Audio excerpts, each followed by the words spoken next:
Um, Welcome everybody to Independent Spotlight.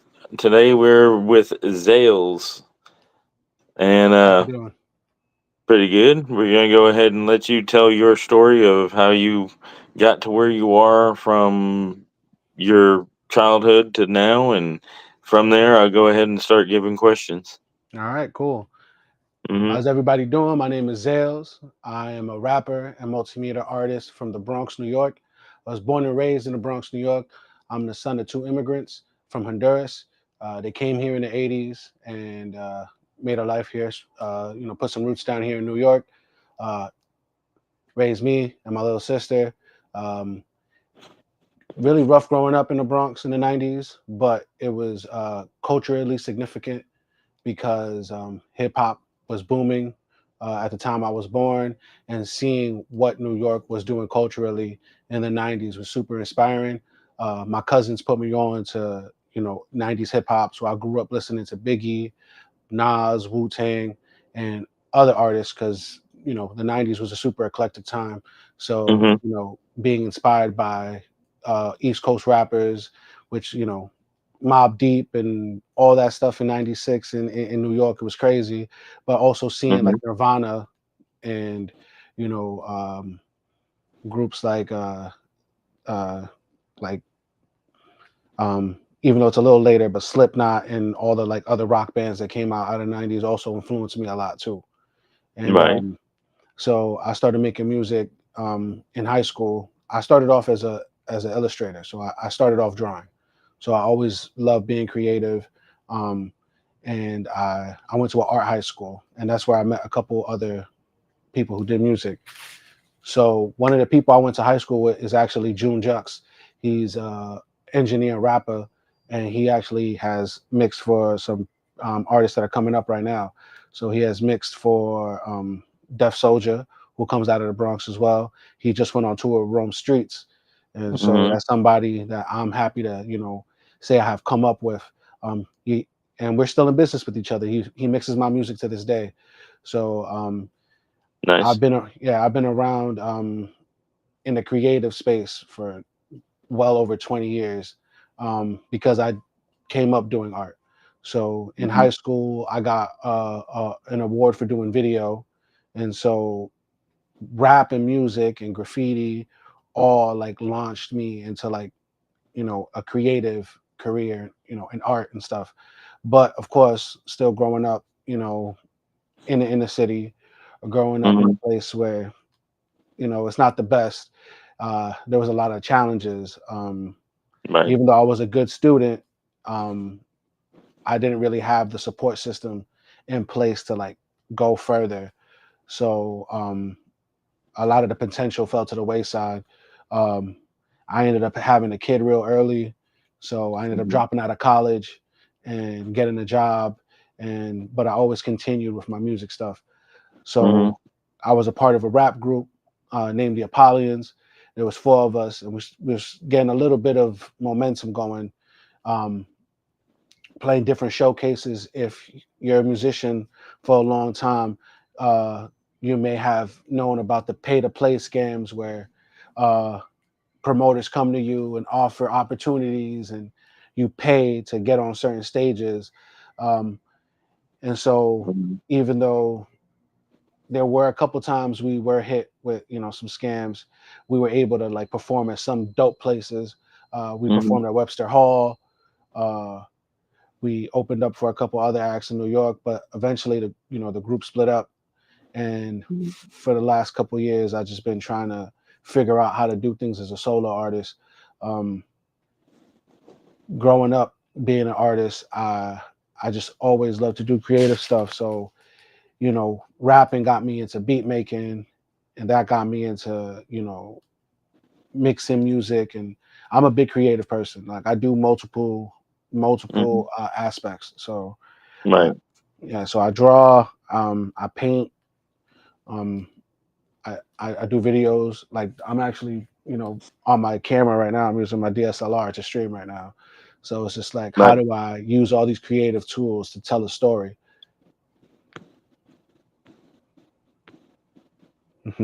Amanda's in the chat. Yep. I just saw that. I was posting a message saying hi to her while you were talking. No doubt. So, with the little bit of your backstory you've already said, growing up, how did you get involved in gangs, or did you end up avoiding that? And how did you? So I didn't like I didn't end up in any gang. I Mm-hmm. was never like a gangster. Mm-hmm. But of course, growing up in the inner city, you're gonna get into some type of trouble. I'm not gonna say I'm a Oh yeah. squeaky clean guy. Um, Right. if you got to sell a little bud to survive so you can get some Mm-hmm. shoes, we had to do what Right. we had to do.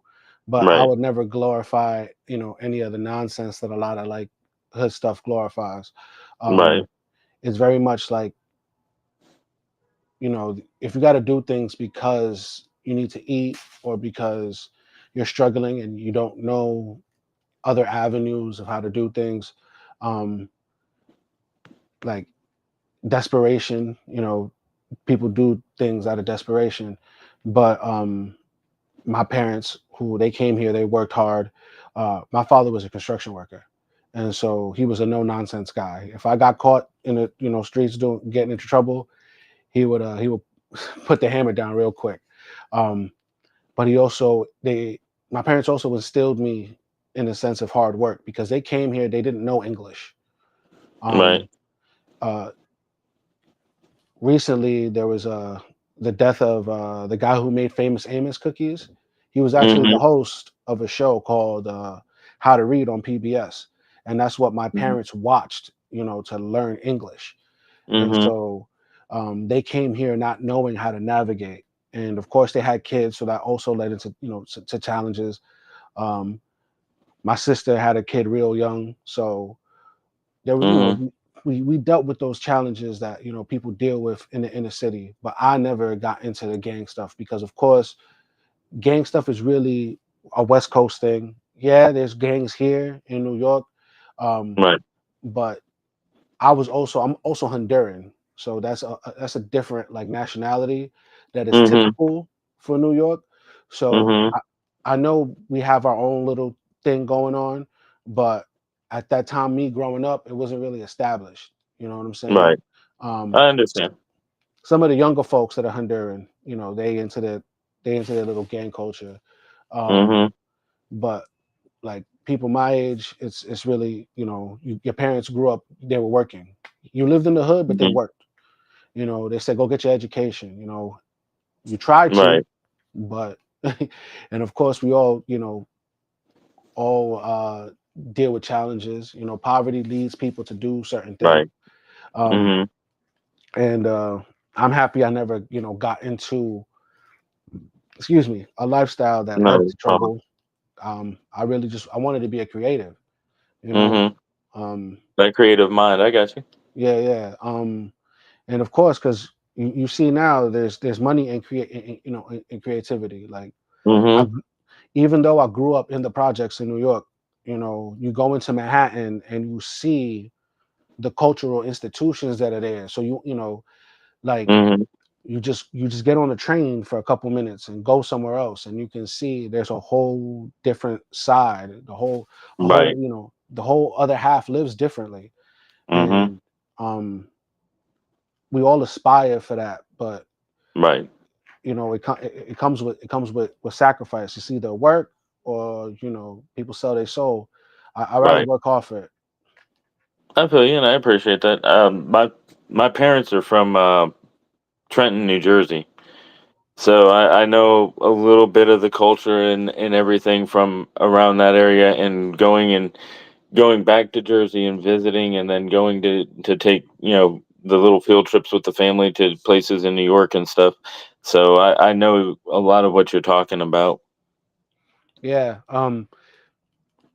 especially like I'm from the Bronx, so growing up in the Bronx, but when I was coming up, it was a very different time.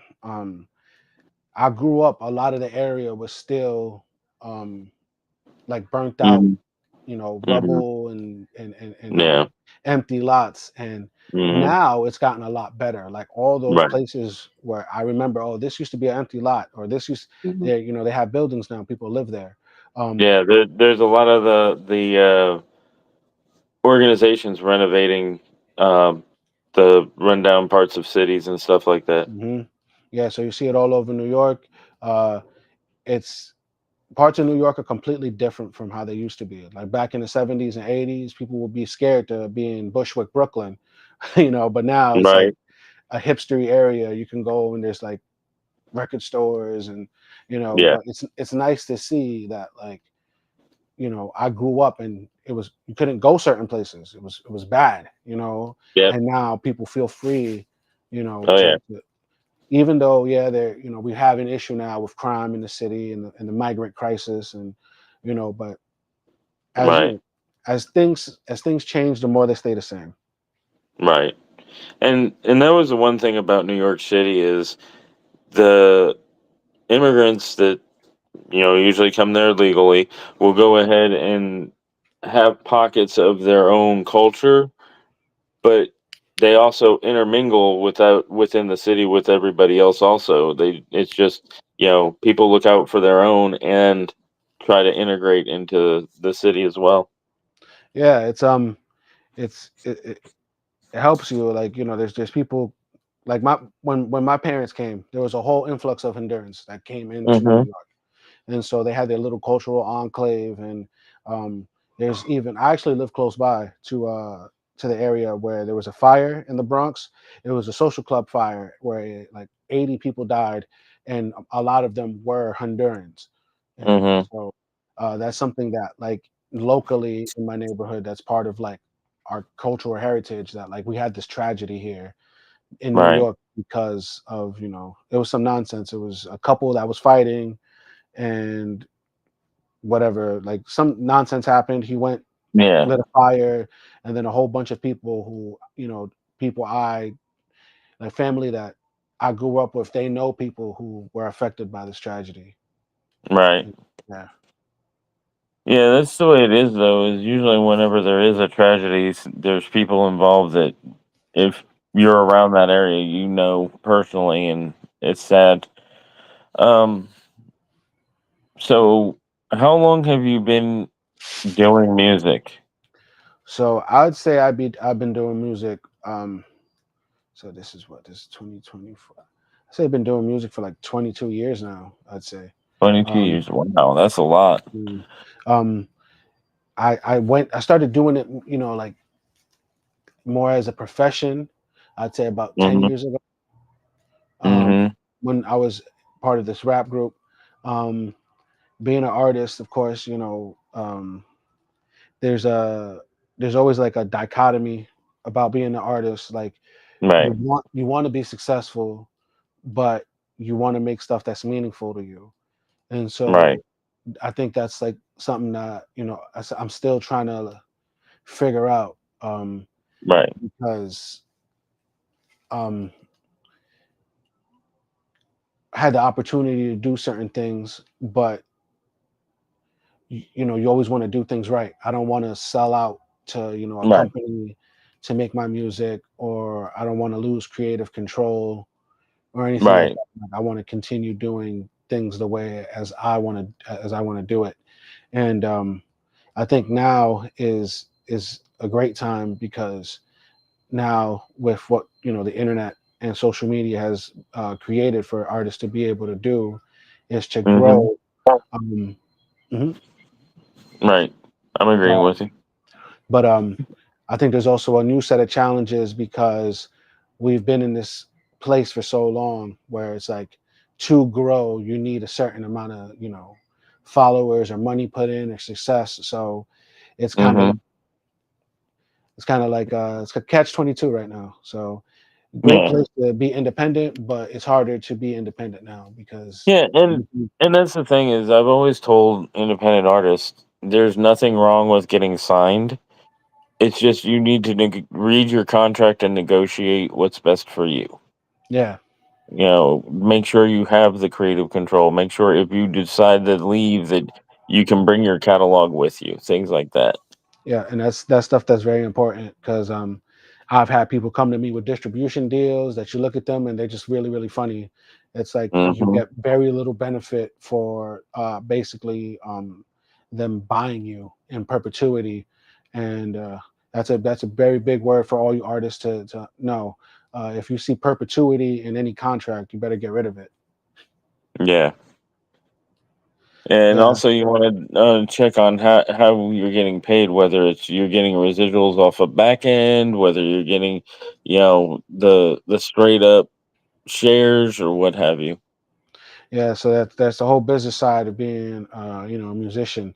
They say that Hmm. the music business is really it's not for musicians, and that's something I'm trying to navigate right now because I feel like we wouldn't be getting all this great music that we have gotten if real creatives didn't do the work to like push through.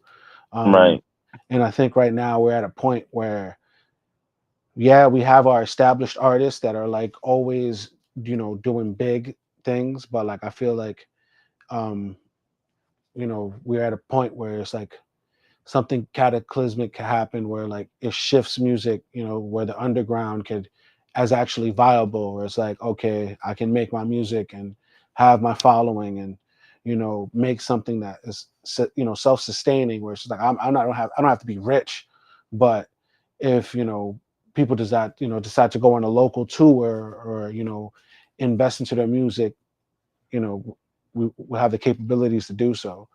So uh that's something that right, you're always trying to balance. It's all right, about balance.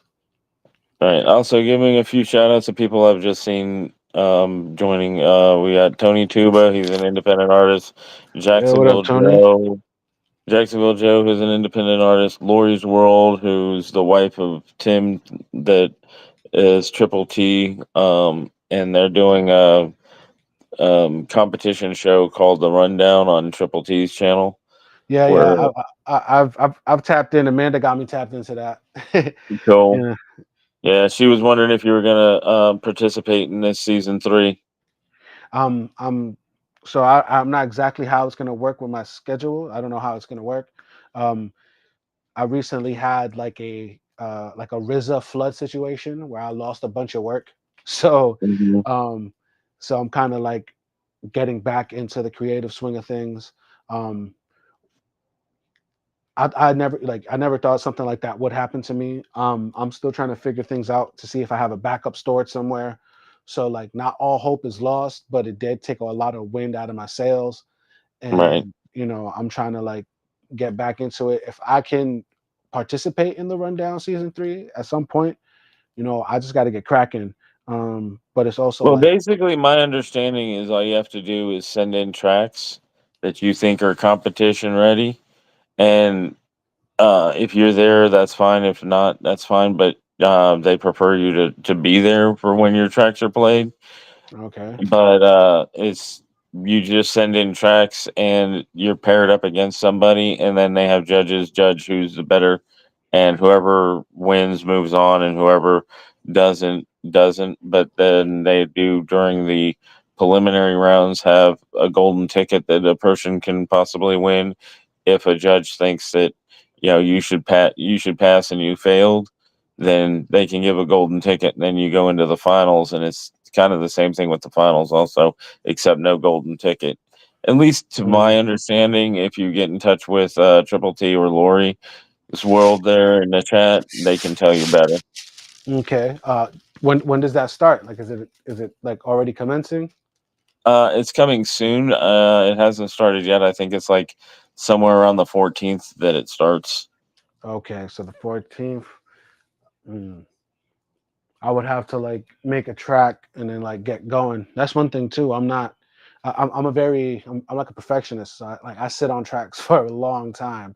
So any of Right. the stuff that I would release would be stuff that I had worked on previously that is unreleased still. And Yeah, then Lori's saying in the chat that it's actual artist judge, not just anyone. You okay, got to limit have books four on songs entered. artists. And Amanda Okay, said it's September 23rd is the deadline. all right. September 23rd. Okay, all right. That's dope to And see that I got some support in the chat saying, "Yo, do this." yeah, That's Jacksonville much Joe love. says it's got to be solo songs. The beats with hooks are okay, but it's got to be just you rapping. Okay. or All whatever kind right. of music you send in. All right. Okay, that's kind of cool. It's kind of like a round Yeah, robin, like a Budokai. You yeah. know what She I'm says saying? Lloyd World says you need two off the bat. If you win, then both rounds, then you move on, and you'll need more from after that. Okay. Give Amanda me says one it starts second. 3 days after her birthday. All right. Give me one second here because I want to That's cool. see.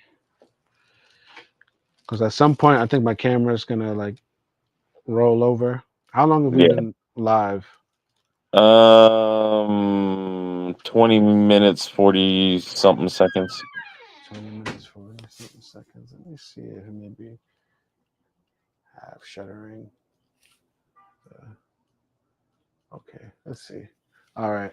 At 30, in a couple minutes, I might have to like see what's up. Hopefully, everything is good because this is the first time I've been live in a bit. I had That's like fine. a And like I said, you don't have to have your camera on. If you end up losing battery on your camera, that's fine. You can just turn the camera off, and we'll continue on with just the vocals going. all right, cool. Well, if anything, I'll just like reset up my camera. Well, not reset it, but like restart it because it's a thing here. It's a whole Right, situation. Yeah. So four songs. I'll try to meet that deadline. It's like a competition thing, so of course, I'm gonna go into it, with that in mind. Like I'm gonna want to right. have songs And that could Lloyd Will hold said up. that part of the grand prize is a collab with Mises. I'm not sure Okay. if you know who he is, and Chad Arms. Oh, They're okay. both features at this time for the rundowns finale, the winner. All right. Well, I'll see what I'm gonna do.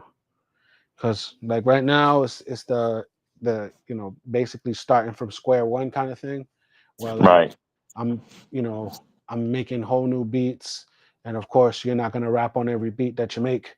So like I want to be very particular, and strategic with my right, choices of the music I'm gonna make, and right, that will have to be like stuff that will have to come up to the front, of like I got to get that done now because I got to meet a deadline.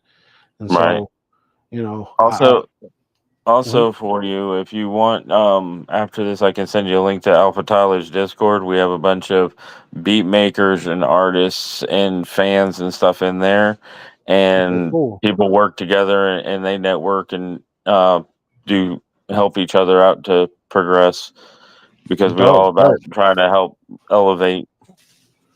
Okay, um, so how would I? So, what other questions do you have for me? Because I know at some point, if I wanted to share music, I would have to do it from my end, right? Right? Yeah.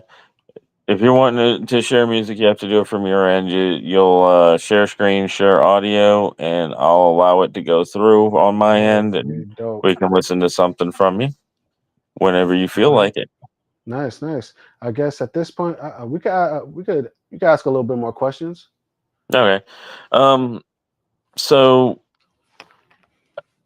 you said that you're having to restart all over after leaving the group you were in, and there was a flood, Well, no, I said I had a it's like RZA a from Wu pipe Tang. bust, huh? So the RZA from Wu Tang. Yeah. So back in the day, there was a situation where there was a flood in his studio, and Hmm. I I don't have a flood situation, but I have a very similar situation where I lost a bunch of music in some recent troubles, and so metaphorically, I had like a RZA flood situation where I had to Uh, start over from square one. Um, I so understand now. yeah, so um, it happens in life where you get set Right. back. Um, the Right. first thing with the group, it was that was several years ago. Hmm. It was actually a good time ago, and it was easier because we had multiple people to like invest into the group. Hmm. Like Right. I had a team. We could do Hmm. music videos, we could do certain things because it wasn't just me doing everything. you know. Right. And so as of recently, it's been a solo effort. Um, as of late, I have been speaking to a couple people, to get certain things done. I outsource my mixing now, um, but I am trying to build a team in New York, to get some local stuff done, and also, Right. I'm always looking for like people to work with and collab with. So, I'll hop in the Discord, see if I can connect with beat makers, and you know Right. even see if anybody needs help, because of course I do a whole bunch of stuff on top of my music stuff, like um, Right. when I show you the videos and music, that I'm working with, all the stuff that you're going to be seeing, or listening to, is going to be mostly produced by me. It's going to be edited by me, like video wise. Um, Hmm. yeah, so the reason I took like my name and Zales as a moniker is because diamonds are multifaceted, and as an artist, that's one of the things I pride myself on being. I don't just do one thing. I do, multiple things, and try to do them at a high Hmm. level. Right. Hmm. Yeah, and that's like the owner of the Discord, Alpha Tyler. He's a mixer, a DJ. He's an engineer for the music as well. A reactor. He does his own music that he's working on as well. He's done DJing for Mises and a few Okay. others at live shows. So you know, Mm. he's kind of a big name in the group and or in the independent music scene. He just doesn't like to toot his own horn. And I have an interview with him on my channel. Okay, Hey, that's what's Athena. up. Hello, We're everybody getting down more and there. more people. Yeah, we're getting more and more people showing up as they realize that we're live. So, That's what's up. Let me see what's going on my side, because I mm-hmm, shared it on my gram. gotcha. It's YouTube is showing that we have 6 viewers, but I know that's not true. It's they go ahead and show by the amount of people that are engaging in the live chat. Mm. So we probably have more viewers that are just lurking. Yeah. So one thing, that I hope um, to do as an artist is to inspire others. Um, Hmm. I came from a place where a lot of people say, we're not going to make it out of. Um, I come from a place where, it's also culturally significant, because we just celebrated the 50th anniversary of hip hop as a culture last year, Hmm. and Yep. it's still rocking. The hip hop, the National Hip Hop Museum is actually going to open up in the South Bronx some point next year. Um, Right. right. We got some of the hottest artists, recently, female artists are from the Bronx. You got Cardi B, you got Ice Spice. Hmm. Um, the biggest streamers, that are on Twitch, and making tons of money and making kids go crazy. Kai Sanat, and his whole Ant family. That's a Bronx thing. He got Phantom with them, and it's like my city's really putting on right now, and I'm proud to say I'm from here, and bring a positive light to my city. um i know there's a Right. couple I know there's a couple people who run around, claiming the Bronx, in their streams, and telling people to pull up to their streams. And Hmm. I'll let you know right now, I got the Yankee jersey on. I'm Hmm. actually here in the Bronx, and we trying to build my borough up. Um, I the feel you. Bronx is beautiful. Yeah, you know, it's hood. At points it can be rough, but this place is a beautiful place. Ralph Lauren is from the Bronx. Right. Al Pacino is from the Bronx. Um, Hmm. um, the guy who made Night of the Living Dead, George A. Romero, he's from the Bronx. You know, Right. um, we have rough people here. You know what I'm saying? But uh, like they said, you make it here, you make it anywhere.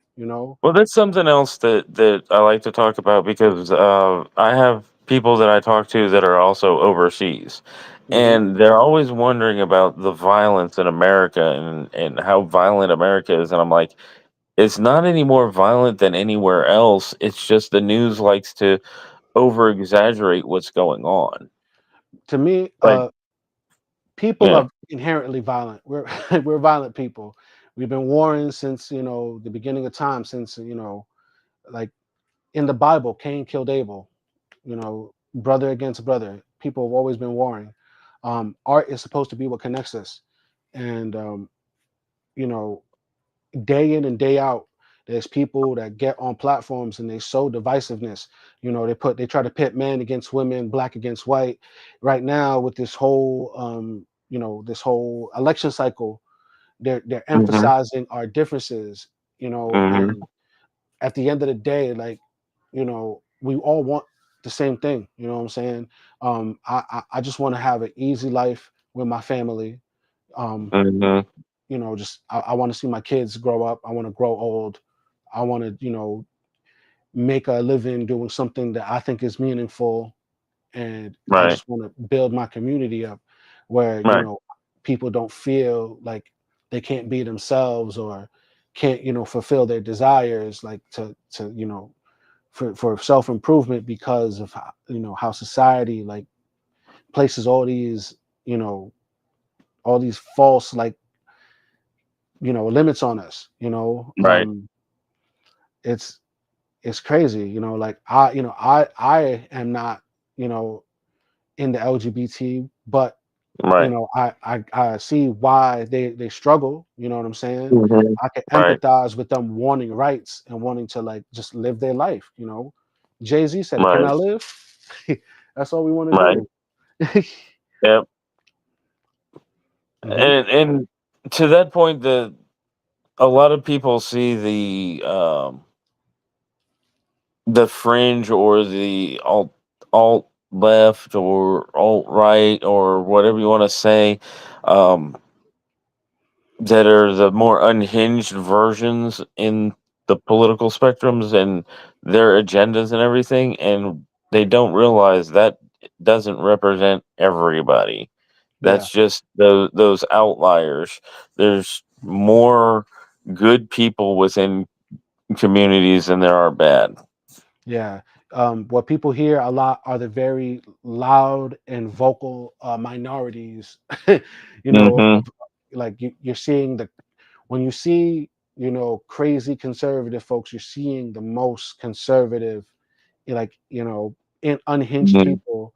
Same thing that you're seeing on the left. When you see the liberals, you see the craziest Antifa types, and it's like both sides got their crazies you know Yes, exactly. I came here, like I hear a lot of things about migrants, being Mhm. the child of migrants. Mhm. It's disheartening to hear. um yeah, Right. I'm not going to say I never did anything illegal, but I'm not going to Mhm. but it's like jaywalking, I smoke weed, Mhm. you know Yeah. legal now. you Right. know if you're going to steal a little, if you stole some Now, cable back in the day, right. something Now, fell off now the truck. the other aspect to what you were saying though is your parents came over as migrants. Did they come as legal migrants or illegal migrants? My father was an illegal migrant. He was. He came over the border. He was an illegal migrant. My mother came here on I think a student or work visa. Um, Mhm. at that time, it was either if you had a good family setup. Um, so oddly enough, well, funnily enough, Mhm. my mom is Garifuna, so she's black, so she's Afro Mhm. Latina, and Mhm. she grew up in Honduras with in a good life. She went to Mhm. college, she had Mhm. good jobs, Mhm. and then my father, who was light skinned mestizo, he grew up Mhm. without a father, and he grew up having to work from young, and he didn't finish high school. Mhm. So um, in the American sensibilities, you would believe that my mother would have came from from my father's background Right. and vice versa. Right. Um, but my mother was able to come here on a work visa, and then my Mhm. father, came here, illegally, uh, Mhm. and then they moved around a little bit because they didn't they met each other here in New York. Mhm. So um, My father was he did day laborer. When he came here, he Mhm. got to work. That's what you did when Mhm. you came here. You didn't go and Mhm. apply for a $20,000 card from the federal government and Right. and rob people on scooters. You came here and you went to work. So you would work for for construction, hang out somewhere, be a day laborer. They Mhm. find your jobs, work for the day, get stiffed on pay, and then Mhm. eventually my father became a resident alien. So even though he came here illegally, he then naturalized, you know, and did things the correct way, because even though my father did, come here the way he did, he also, understood that, you know, there's ways to do things. You Right. know, he got married, he had kids, um, Yeah. and so it's Adding like, value to the community. Yeah. yeah, and so he paid his taxes, and Mhm. so Right. so it's like, okay, I'm gonna become a resident of this country, and then he eventually became a citizen. um this That's was congratulations. yeah, unfortunately that was right before he passed, so my dad has been gone for 10 years now. But he's someone who guides my hand to this day. Even though, like, we're not squeaky clean people. We all do Right. things.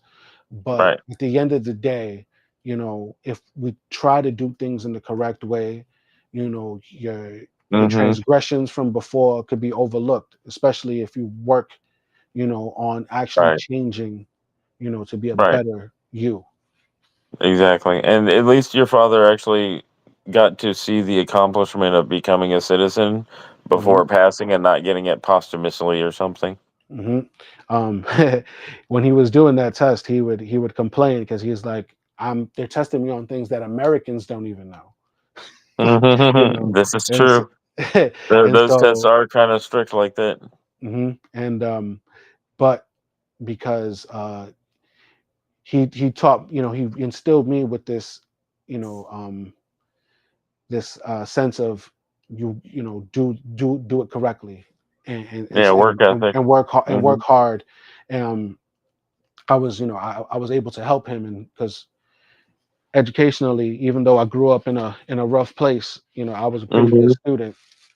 So, Mhm. and father was really into like history, so he was able to do his studying and and do the test and get his citizenship. And both my parents instilled in me early that education was the way out. Um, Right. you could be poor, you could be from anywhere, but if you put yourself in a place where you can get opportunity, you know, that's going to open up doors for you. Um, Right.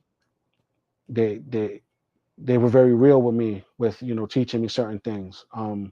And then I think that's why they raised me here in New York, because they knew New Mhm. York was gonna give me a fast track into Yeah.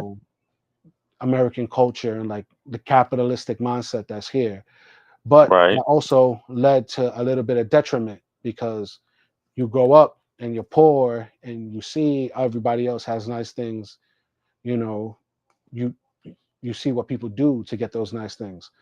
Yeah. So it's um But it's at the same time, New York is also so multicultural that it also allows you to, learn and understand about other cultures, not only the American way, but other groups and cultures too. yeah. um you know New York is, you know home of the most culturally diverse, places in the world. Mhm. um Mhm. you got different enclaves, like just in my area. um Mhm. Growing up, of course, there's a lot of blacks and Puerto Ricans in this area. But as Mhm. I've gotten older, there've been people coming from different places. Like, of course, my family coming from Honduras. You have the Dominicans that came, from their Mhm. island. A lot of people from the different islands, Jamaicans, um, Mhm. Antiguans, Barbadians, all the Caribbean islands You are also have the represented here. Italians. You also have Yes. the Italians and the Eastern Europeans that come over too. So around me, I actually live close by to Little Italy, which is in Arthur Mhm. Avenue in the Bronx. Um, Some of the best food in the world. yeah, I actually don't frequent it too much. I got to hit it up more often. But Yeah. my friends do a lot of shows over there. There's a place called the Bronx Beer Garden, and Mhm. yeah, that's like one of the dope venues locally. But that's like a Yeah. cultural enclave where a lot of Italians, you know, Mhm. set down some roots. There are a lot of Jewish people who grew up in the Bronx, and Mhm. That too, yeah, and the Jewish delis and stuff. and then a lot of Eastern Europeans, like I know there's this Albanians and Mhm. a lot of Albanians around the Morris Park area, which used to be Right. heavily Italian, but now it's Mhm. like more Middle Eastern. They got like Yeah.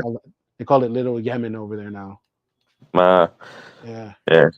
Because that's one of the things that I always remembered hearing about is, you had Little Italy, Little Korea, or China, or whatever, and yeah, you got those different enclaves, like you had said, of the cultures in and of themselves, but also dealing with everybody else that came and went from it too.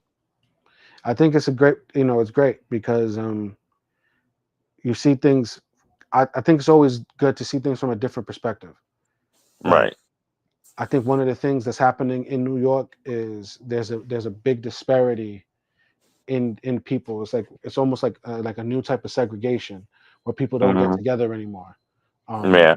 when growing up and going to high school, um, like of course you would think that you would see like a mix of people, but I didn't have like a white friend until I got into high school.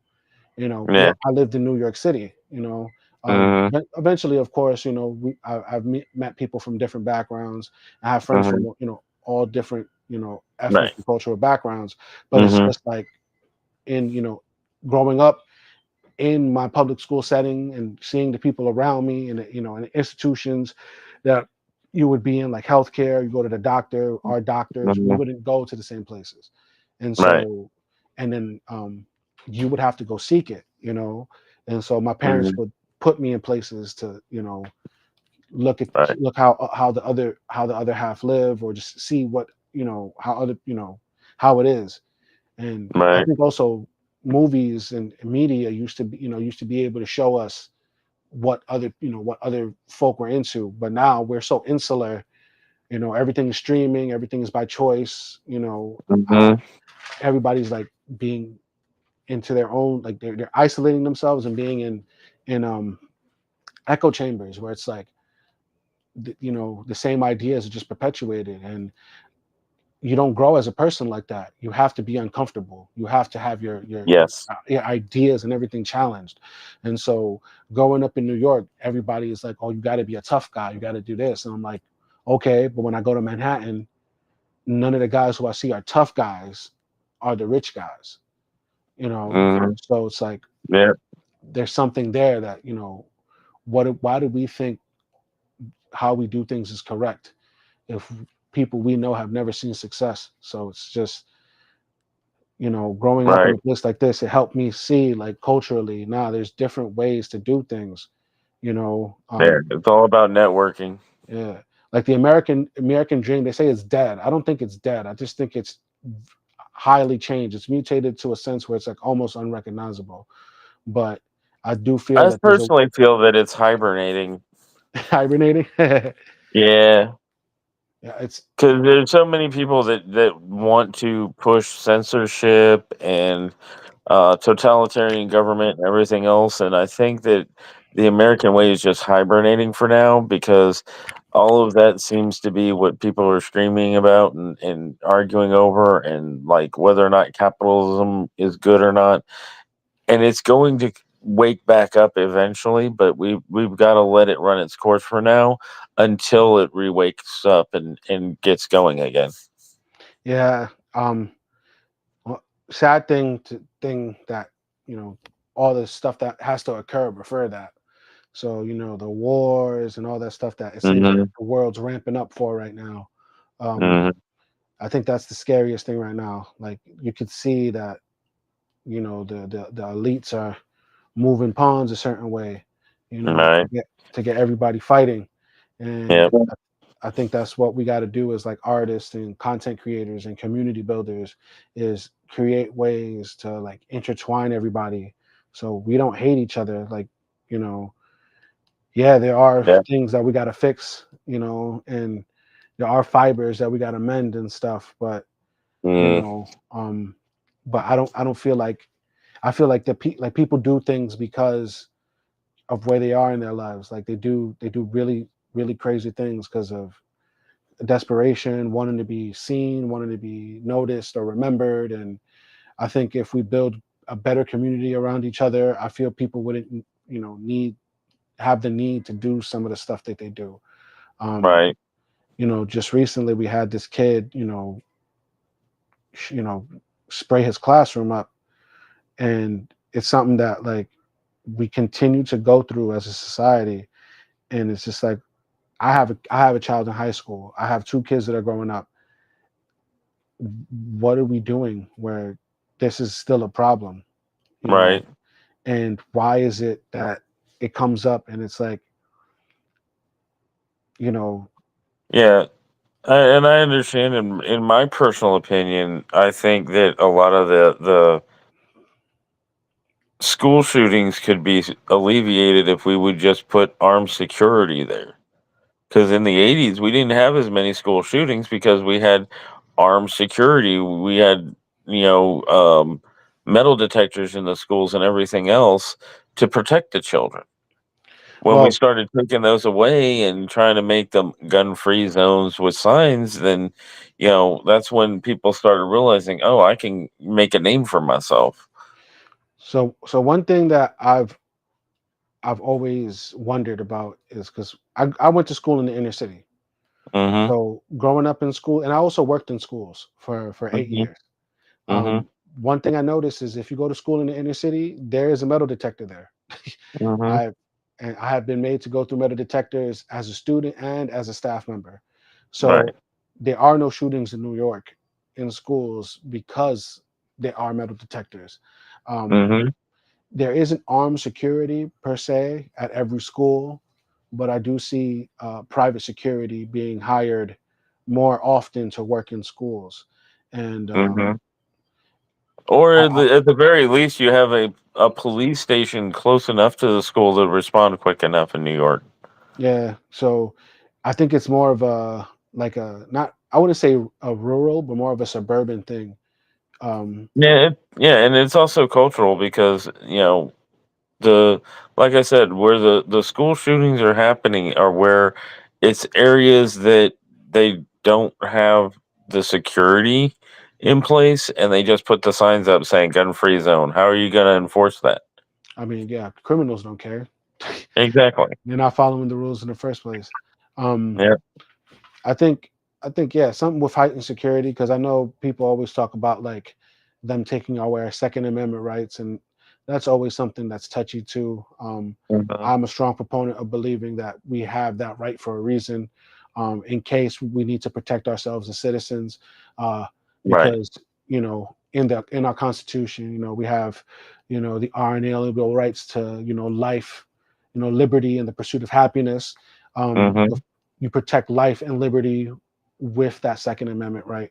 So, and that's Yeah. something that I came here, like my parents came here, uh, as immigrants, but they very they they taught Acclimated. me, yeah, they, Yeah. they they told me the reasons why they came to this country and why they respect, the way things are Hmm. done here. Um, because it's like, oh, we have the freedoms to do certain things. You can't do certain things in certain countries or talk a certain way Hmm. about your leaders. You could go Right. missing. And I Hmm. feel like, unfortunately, I feel like America is kind of getting, you know, there somehow, like a little bit with Right. some of the stuff that's going on. And I think it's because corporations have all like the power now. But people don't Hmm. have power. And it's going to be interesting to see what's going to happen with the. Sorry, that's my Oh dog yeah. barking. No, that's fine. Love dogs. Let me, What you got? What kind? he's a Lhasa Apso. I'm gonna let him out. Give me a Gotcha. second. Not a problem. Remember, folks that are watching, to be getting questions ready because whenever we go ahead and open the Hey, floor to questions. Crystal. Mm-hmm.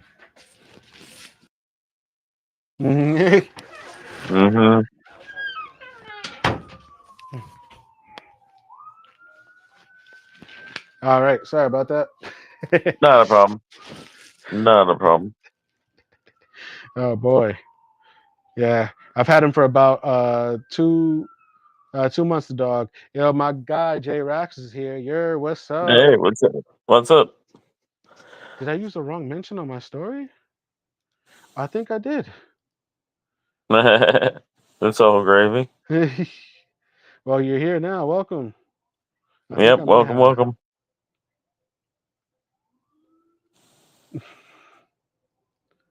Oh shit. Yeah. You know why? Because you're both named Jay. That's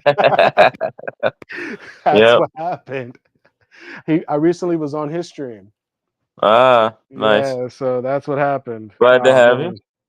Yeah, wow, what a crazy day. Who is Right. what? No. Uh, all right. Well, all right. That's Had a little incident there with the dog and a little fine. confusion. That's what happens though, right? Yep. That's real life for you. All right. Well, okay, so let's see. I guess I want to share some music. Yep. Did my dog steal my mouse? Hope not. Uh-oh.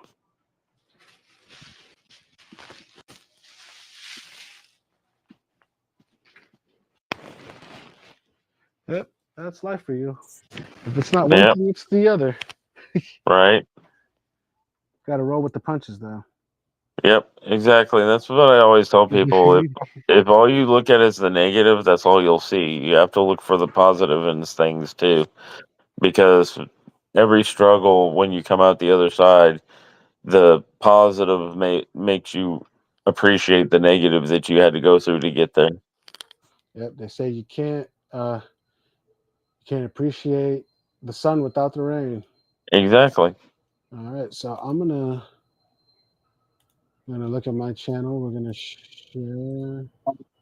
All right, so share screen.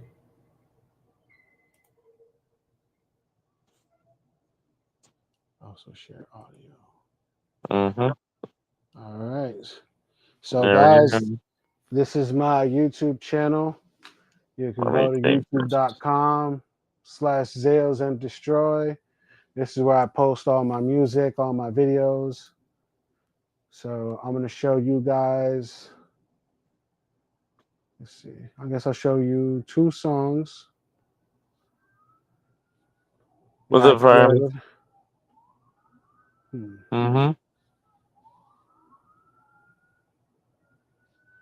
All right.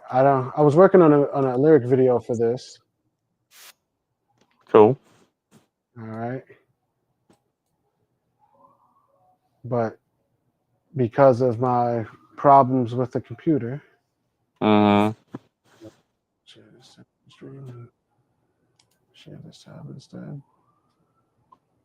Wait, what?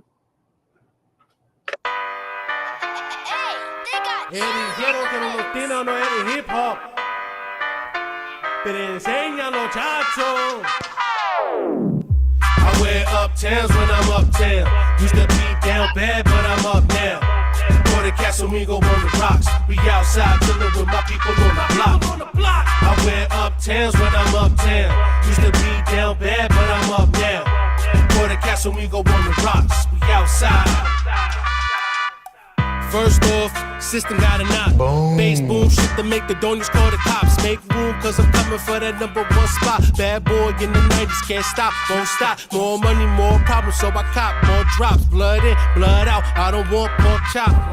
Get it poppin' till I'm chillin' on the yacht. But I still keep it her, you know, slippers with the socks. Shouting at the ock for the chop. She love the way I smell money, size and Versace. Chip off the block like my pops resurrected. Up against the odds, but the gods manifested, respected. Shorty don't get robbed for your necklace. You get later on the boulevard with the death grip. After that, I'm taking out the squad with the next hit. Zales is the illest, fucking with me is a death wish.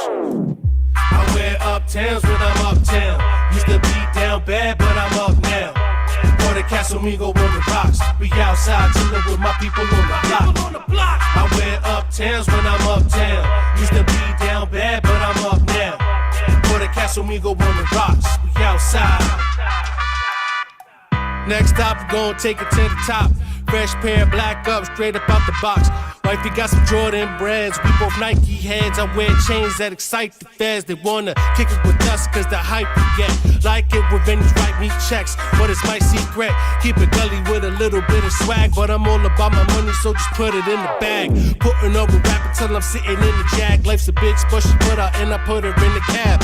Any beat that I make, no, it'll be a smash. If you try to do what I do, your computer gon' crash.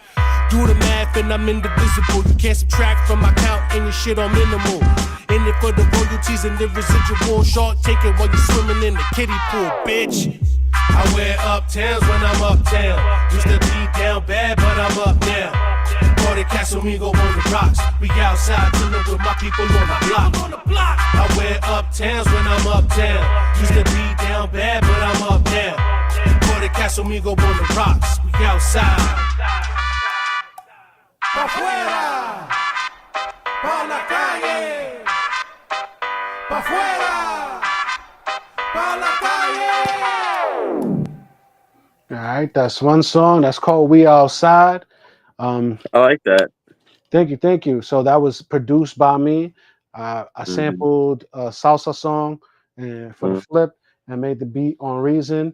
I think this song was this song was recorded with Fred Ones at TME Pro Studios here in the Bronx, and then it was mixed and mastered by June Jux. And so I created that song as basic. I want to create it like a uptown anthem. Um, Mm-hmm. Big pun, like a real like Latin infused, song. A lot of Puerto Ricans and Mm-hmm. and a lot of Latinos that are from the Bronx. Even though I'm not Puerto Rican, my sons are because I have a Puerto Rican wife. Um, Right. but those like growing up here, being Honduran, the blacks and the Puerto Ricans are who showed me how to navigate, New York because those were the people who were here, that I was raised around. Um, and so I wanted to create, a marriage of those two, the hip hop and the salsa together, to Yeah. create an uptown anthem that's very reminiscent of like Big Pun, Still Not a Player, and even Right. even Frank Montana's like "Fuck with Me, Get a Mm-hmm. Bag." That song is sonically inspired this song. I'm like Mm. I'm in that same. I'm cut from that same cloth, so I wanna throw Right. my hat in that ring. So that's Yeah. the And, idea and of that and song. that's one thing that I've always told artists is, and what I've loved about rap is because if you rap about what you know and your culture and where you come from and where you grew up and all that, it gives insight to people and it makes people understand where you come from more, as well as also showing off, your own area, your own culture and stuff like that. Hmm. Yeah, that's definitely what I wanted to do. Was as I wanted to create something anthemic. You know, we're Right. so as artists, a lot of the time we get caught up in what we want to do and what our statements are, and we don't Mhm. often think about who our music is for. And that's something that I've been wanting. Something I've learned to do more as a solo artist. Um, I think that's something even though it was sad to like see the group break up. Um, Mhm. it helped me evolve in a lot of ways because Right. now I'm not, I'm not just a verse. You just give me, an idea of a song, and yeah, I just write my verse to it, and that's it. It's like, no, I have to create things, and think about every creative, like idea. Like I have to think from it, like from beginning to end. Like, how am I gonna, tell this story? How am I gonna instill this feeling? Um, Mhm. and I think that, I think growing up in New York, like seeing what hip hop did and where it took, my city culturally, and then also seeing like the other things, because I grew up being an artist, so I went to art high schools. A lot of my teachers, instilled in us, yo, go to museums, check this out. The first job I Mhm. had was at a museum, and so Mhm. I knew that I wanted to do art, like to make a living, even if it wasn't if it wasn't like super rich. Like I want to do art. Right. And Well, um that's also something that I've always told these younger cats because I told you I'm a lot older and I watched hip hop grow from its infancy. In the original versions of rap and hip hop, it wasn't about being a thug. It was about entertaining people and making them happy about where they lived. It yeah, wasn't about the social stuff until it got to be a little bit more mainstream. And then the thug rap came in after the social consciousness came in. yeah. um I feel like, of course, there's always room for different expression in art. Mhm. um but the way that certain negative aspects of the culture are like Mhm. super commodified in rap is something Mhm. that is very sad to see. um Yeah. because I think that came with, the like rap becoming like the most popular form of music, in the Mhm. 90s, and the artists making the money that they were making, Mhm. were also emulating, what came before them. So, the 70s era of glitz and glam, like that Mhm. that really like influenced 90s like platinum, hyper consumerist, Yeah. bling bling style. And then seeing like Jay-Z, come up and, you know Right. bring in that like the mafioso rap too. Like, um, Mhm. I'm also glad that my favorite '80s rapper and my favorite rapper of all time has recently put out a new album, and that's LL. hold up, what's crazy? He just put out an album, Mhm. what, 2 days ago, right? Yeah, Look what something I like bought that. 2 days ago. Mhm. Oh, where's it at?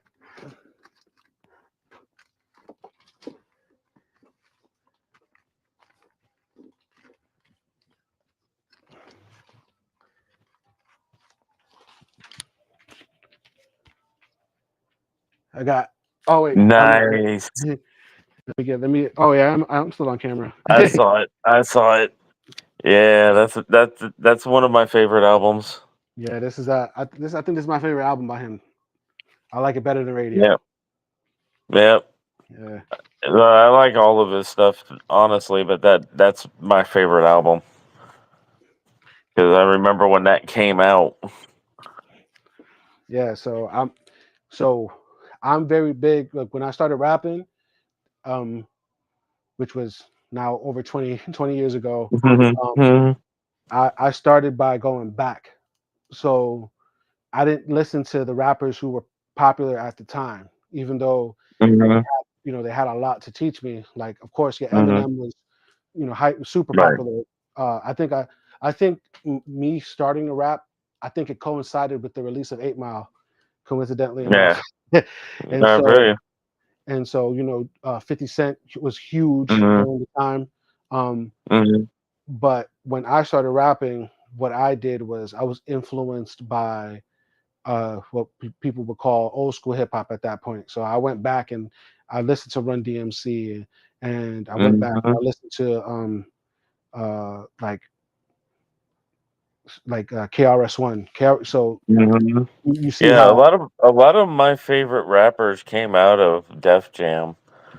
It Mm. wasn't until probably NWA that I got into, like, the West Coast and you know um, Death Row Records and stuff. But I was a huge fan of Def Jam and Motown music in general. Yeah. So um, growing up, I was a huge Motown fan too. My parents, raised me on the Temptations, and I loved Michael Jackson growing Hmm. up as a kid. Like, Oh yeah. so I had the Hmm. tape for Dangerous that I wore out like crazy. It Hmm. wasn't until I got a little bit older that like my cousins put me onto the rap stuff. Because of course my parents, they only listen to like certain music, in the household. So like Hmm. the music that I was influenced by, was what they put me on to, what I heard on the street. So you would hear the hip Hmm. hop stuff and the salsa stuff, and so you know that got ingrained into you. And then my cousins Hmm. seeing what they liked and sneaking into their rooms and listening to their albums. Yeah. But when I started making music and I started looking for an actual influence, I went and did my homework because I was like, nah, I need to find out about Rakim. I got to find out about, Slick Rick. I got to know about all these guys because all the guys who are rapping now, refer to those guys. So, Hmm. in order to Big Daddy understand, Kane and all them mhm, too. Yeah.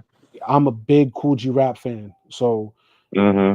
Big Pun was huge on Hmm. Cool G Rap. So I went back and listened to all the Cool G Rap stuff, and so Hmm. it's like, and then as I got older, people thought of me like as kind of like a super underground rap head, like a backpacker type, because I was listening to Ruckus records. I was picking up, Hmm. the Most Def records and picking up the Tyler Hmm. Qualities, on top of picking up the 50 Cent and the Jay Z. Um, Right. I mean, yeah, like as a kid, I was a knucklehead and I got into a lot of trouble, but people were always weirded out about my music taste because they're like, you listen to Linkin Park and Limp Bizkit and D'Angelo, right? Yeah. And music, Soul Child, Yeah. but also you listen to Immortal Technique, and it's just like, Right. music. There's always Yeah. a That's the time and thing place that, for that music. yeah, that's the thing that's always surprised people about me because I'm a 6 foot tall, 6'4", 200 pound white boy, and I listen to not only rap but rock and some country, classical music, and everything else because I love music in general so much, and it's been there for me through some of my hardest times when others haven't been. Yep, music is what did that press say? When music hits, you feel no pain. You know, music and art have helped me Right. through some of my hardest times. Um, Hmm. just recently, I saw a lot of people posting about 4-year anniversary of Mac Miller's death, and Mac Hmm. Miller is somebody who was super influential to me. I think the world needed a Mac Miller, and it's sad that he's been gone. Um, but it's also dope to see the influence he's had on other artists and see like Right. them continuing that heritage of creating music that is very meaningful to your soul. Because like there's Mac That's songs that he's pouring his soul hmm out, but he's still like you know right. doing his What's thing funny musically. is What's funny is there's a guy in our group in Alpha Tyler's Discord named Namson that's an artist, and he had people compare him to Mac Miller so much he went and did a Mac Miller cover. Yeah, man, shit. If I ever, roll around with a band, I would love to do some Mac Miller covers. His music is Hmm. awesome. Um, I I wanted to ask real quick before we go on to your next song. My friend Jiminator J is in the chat, and he said that he had to go record a feature soon, but he asked a quick question: how would you describe your music if somebody were to ask you? so my music is okay. Um, that's a very good question. I'd say I'm not like most rappers. Hmm. I'm a lyrical guy, but I've been trained in old school sensibilities. So it's kind of like if I would say if there's like an artist I would liken myself to the most, I would say I'm like a East Coast Kendrick Lamar. Like, you know how Kendrick Lamar is who he is Mhm. for Mhm. California. I'd say like Mhm. if you were to take his archetype and just make him very New York and very dead ass and put Tim's on him and bacon, egg, and cheese, that's basically me. Um, so like Hey, Savannah.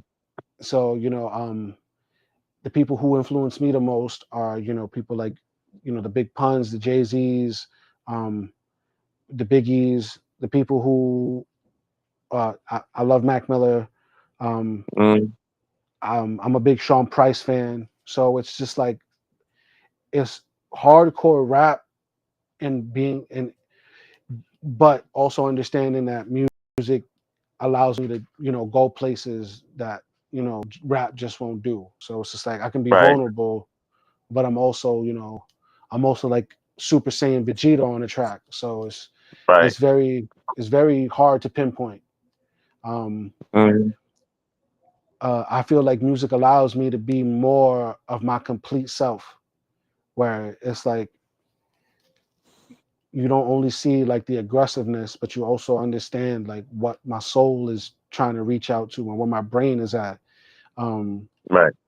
it's my music allows people to understand who I am better. I feel just like So how Kendrick so does with his music. so you'd say that your music is multifaceted. Yes, yeah. Okay. That's that's where multifaceted. That's I pride myself being that. A diamond is Mhm. multifaceted, and that's why I took Mhm. Zales as a name. Exactly why I said it. But I've got a question that I want you to ponder while you play your next song. No doubt. When we come back from your next song, I want you to give me your top 3 artists from each genre that you like. Okay, top three. Gotcha. Mhm. I'm gonna ponder that, and we're gonna play the next joint. So Yep. this next song has a lyric video that I edited. Okay. All right. There's that. Nope. Sorry. Yeah, it's all good. All over the place. All right. Also, guys, if you go onto my channel, you will see that I do video game streams. I streamed Mark Echo's Getting Up like 2 months ago. I started streaming The Warriors. I might have to restart that. Cool. So if you guys are looking for somebody to watch play video games, come check me out. Gotcha.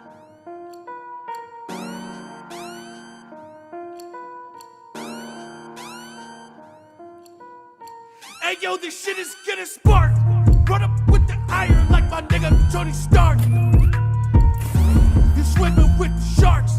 I'ma make you bloody even though you got no heart, pussy. This'll get you a mark. Not the type of nigga you wanna run in after dark. See you with the narcs. We gon' shoot it out. Like this is Rucker Park, nigga.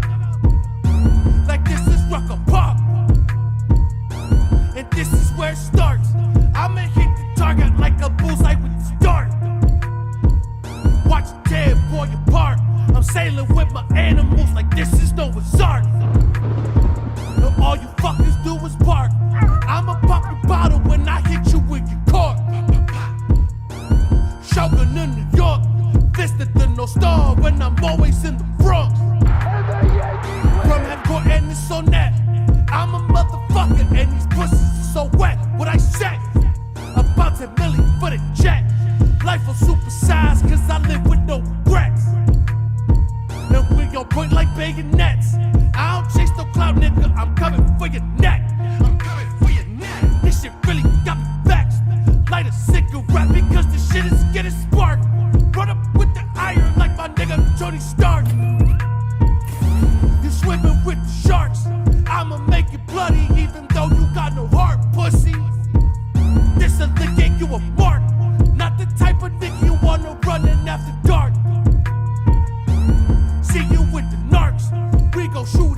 I get people super hyped.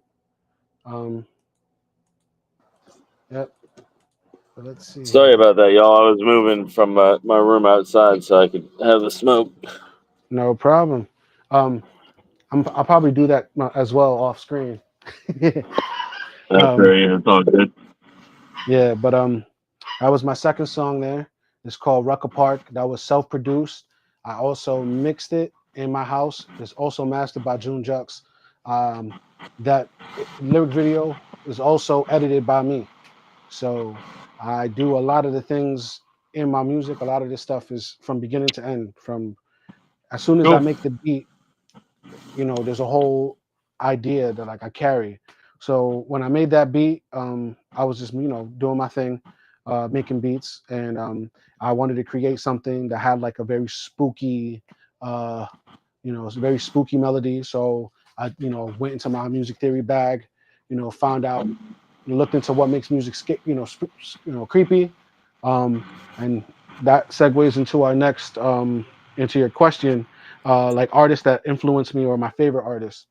So one of the Yeah. artists that one of the artists that influenced this song, right? It's a Mhm. band. I'm a metalhead on top of Mhm. all the shit that I am. Slayer is my favorite metal band, and so Wow. a lot of their music influences my music when I think about like the feeling that they put into their music. Like Right. it's done because that's a lot of metalheads. Funnily Mhm. enough, really heavy music, but big music nerds. They know about the Mhm. Yeah. blues, know about the guitar, they know about all this stuff that makes music scary. Um, I had to Mhm.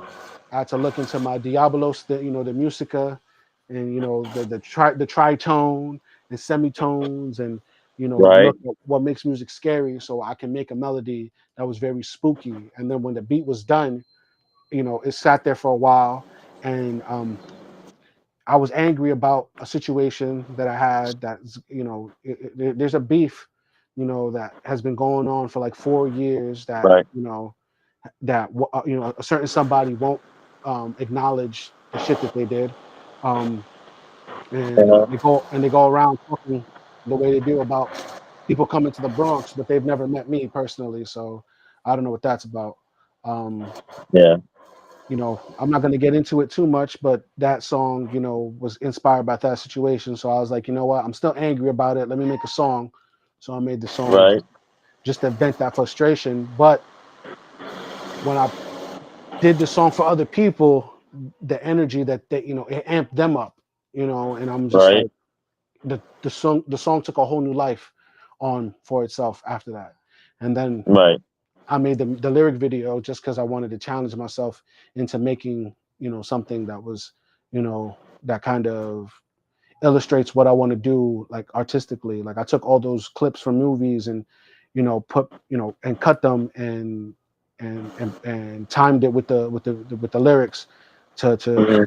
create a lyric video because I didn't have one. So I wanted to do Mhm. something that was different, that was eye catching, and so you Right. know each phase was a different had a different purpose, and so that's one of the things that I like about this music thing. Like Okay. it's it's not just one track. Like there's different phases to this art thing.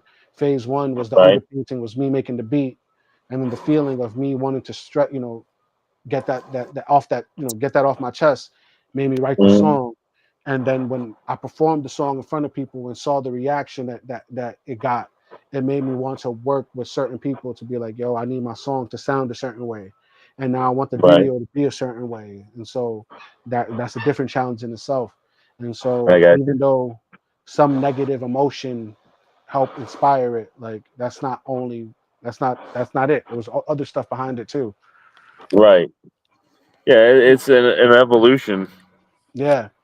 And so that's one of the things about artists. Like my favorite artists all evolved at some point, in their careers. Um, Right. so like when I look at artists, like you say, who are my favorite artists? So in rock and roll, I got metal players. I think, um, hmm. Like, so I like all types of different music. So like reggae artists. Uh huh. My dad raised me on Bob Marley, so Hmm. his music and his message is very influential to me. Um, Right. uh, just songwriting wise, and just in pop music in general, Michael Jackson was a huge influence to me. Um, Yeah. um, I he can feel that. he showed me what a performer was. You know, Hmm. um, he Yep. he not a slouch on stage. A lot of these Right. artists get on stage now and they cannot perform, and that's because they don't have that same performance work ethic. Um, Right. when it comes to like rap game, like rapping ability, um, my favorites. So my favorite I already mentioned earlier. Big Pun is my favorite rapper. You know, like when it comes to like Hmm. you know his style, but when it comes to Right. like the people who I think I'm more influenced by their career wise, it'll be like Biggie and Hmm. I really like Nas. Nas is a real, you know, I think overall, you know, like bar for bar, album for album, Nas is a you know a contender to be one of the goats, but so is Jay Z. So um Right. um and then hmm, let's see what other artists I really you said so when it comes to rap, I don't know overall. I might mm, Jay Z. I think is super influential when it comes to like what he did with rap. Hmm. So like for my career, I would say you know Jay Z is probably the most influential rapper. Um, Rock and roll wise, it'll be you know Slayer for their sound. Hmm. Um, Songwriting wise, you know is Michael, but I don't listen to a lot of like soul and pop, even though I like it. Um, Right. um, like producer wise, you know, like just with the sense of crafting records, I really look up to Rick Rubin a lot because Yeah. he He's the goat. co-founder of Def Jam, Hmm. you know, signed Slayer, signed the Beastie Boys, produced for System of a Down, produced for Johnny Cash, produced for Jay Hmm. Z. Like he's like one, I think the most prolific producer. Um, I also am Yeah, a big and a fan. lot of people don't give him the credit either. Yeah, they don't.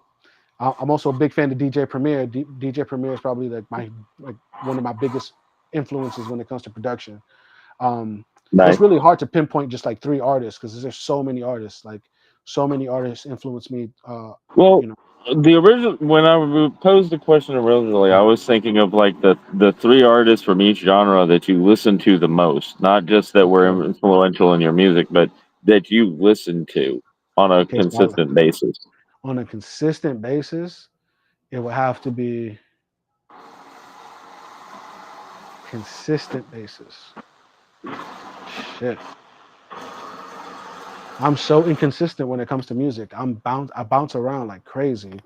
But Well, that's if why I said from each genre, I tried to yeah, make it a top three so that you could make it a little easier. But if you have to do a two or a one, go for it. yeah. So for like hip hop, Hmm. it's gonna be I think it's gonna be a tie. It's gonna be I listen to a lot of Wu Tang. Like Wu Right. Tang is so I listen to a lot of Wu Tang. I got like And you can put pretty groups much in all there too instead of yeah. individuals. So. So when it comes to so it's gonna be Wu Tang for rap. When it comes to like listen time, they get like a Hmm. lot of my listen time. Um, and then for the second one is going to be a tie. It's going to be, and this is a curveball because it's not going to even be like you know contemporary music, but I listen to a lot of salsa. So it's either Hector Lavoe or Celia Cruz. I listen to a lot, Nice. like a lot of salsa here in the house, and Yeah. uh, and then the third artist is going to have to be hmm. Wow, yeah, Michael Jackson. I think yeah, because like me, my wife, my kids, we all like Michael Jackson. So, so It's very eclectic. And then when I'm chilling by myself, there's gonna be a lot of Slayer. When I'm chilling, a lot of Slayer, a lot of Metallica. I like thrash metal. So yeah, I think that's a good a good round out there, I feel you. and it's all over the place too. Right. Okay, so do I Eh, have it? I see some questions here. yeah. Somebody asked that if I have any albums, singles, or EPs planned. So at the moment, I'm working on some singles to work with some collaborators. Um, I have a song that I'm working with a local New York artist. I believe he's from Queens. His name is Tiny Tim. Me and him are about to do a collaboration together. Um, I got to get together with some of my Nice. folks and make some J Racks in the building who was in the chat earlier. He and I are going to work on some stuff. Uh, Earlier, I had mentioned I had lost a bunch of music due to a problem I had in my studio. And so I'm starting Hmm. over from square one. And so, like, right now I'm just trying to get back into like the creative spin of things, make music and start releasing stuff. But I also have learned that I hold on to music for way too long. After Right. losing all this music, I have realized that I need to stop holding on so much. It's if you guys have played GTA and played the contract, Dr. Dre said the same shit about his music. Stop being such a perfectionist and just put music out because um, even though I doubt myself, it seems my music is resonating with people and they want it. So I gotta give the people what they want. I gotta stop, Right. being so doubtful of myself because Not there's to mention being a Mhm. perfectionist and having that self doubt. All it does is rob you of A, connecting with fans, and B, putting out something that somebody is going to resonate with to the point where it's going to be their favorite song of yours. Yeah, and that's what I've been learning. I've been too in my own head and I'm thinking about why I make this music. And Hmm. so even though it's tough, because there's so many moving parts. I've been making some beats. I've been working a little bit, so I got something. We got some stuff in the pipeline. I just can't say when it's going to come out. Right. Um, That's I, fine. I and I also do a lot of video stuff, so I'm ramping up production on some social media content uh, that doesn't. It's not necessarily just my stuff because I'm trying to build other communities outside of myself. But there's going to be Right. social media content that I have hand in making that's going to be coming out soon. So I'll let people know when all that stuff comes out. Um, but right now um, I'm in the process of creating content that's meaningful. So there'll be music and stuff that's released with that too. But there's also going to be like social media content, TikTok, Instagram reels, that showcase other things that I think is important that I want to share with folks too. You know. Understood. Hmm. And Let me if see what else anybody we else has more questions, we can field more questions. got. I wanted to ask favorite foods. Favorite foods? Okay. uh, um, I'm a big guy, so I like to eat. um, Yeah. uh, I love all types of Spanish food. A Cubano sandwich is one of the most beautiful things in the world. Um, Hmm. uh, so my wife is an amazing cook. She is an Oh, I'm sure. amazing cook, and so she makes all types of food. Um, so that's actually what we're working on right now. Is we're trying to get her food content out. So I'm filming, her making some recipes. So and she makes a ton of stuff that I love to eat. A great Hmm. steak, a medium rare steak, ribeye. I don't even think I really need sides. Is great by itself. Hmm. Um, uh, I, I love I love sushi. I Hmm. love seafood. Um, if I'm gonna go out, I think. it's either a steak or some sushi rolls. That's like my favorite thing to eat. And Okay.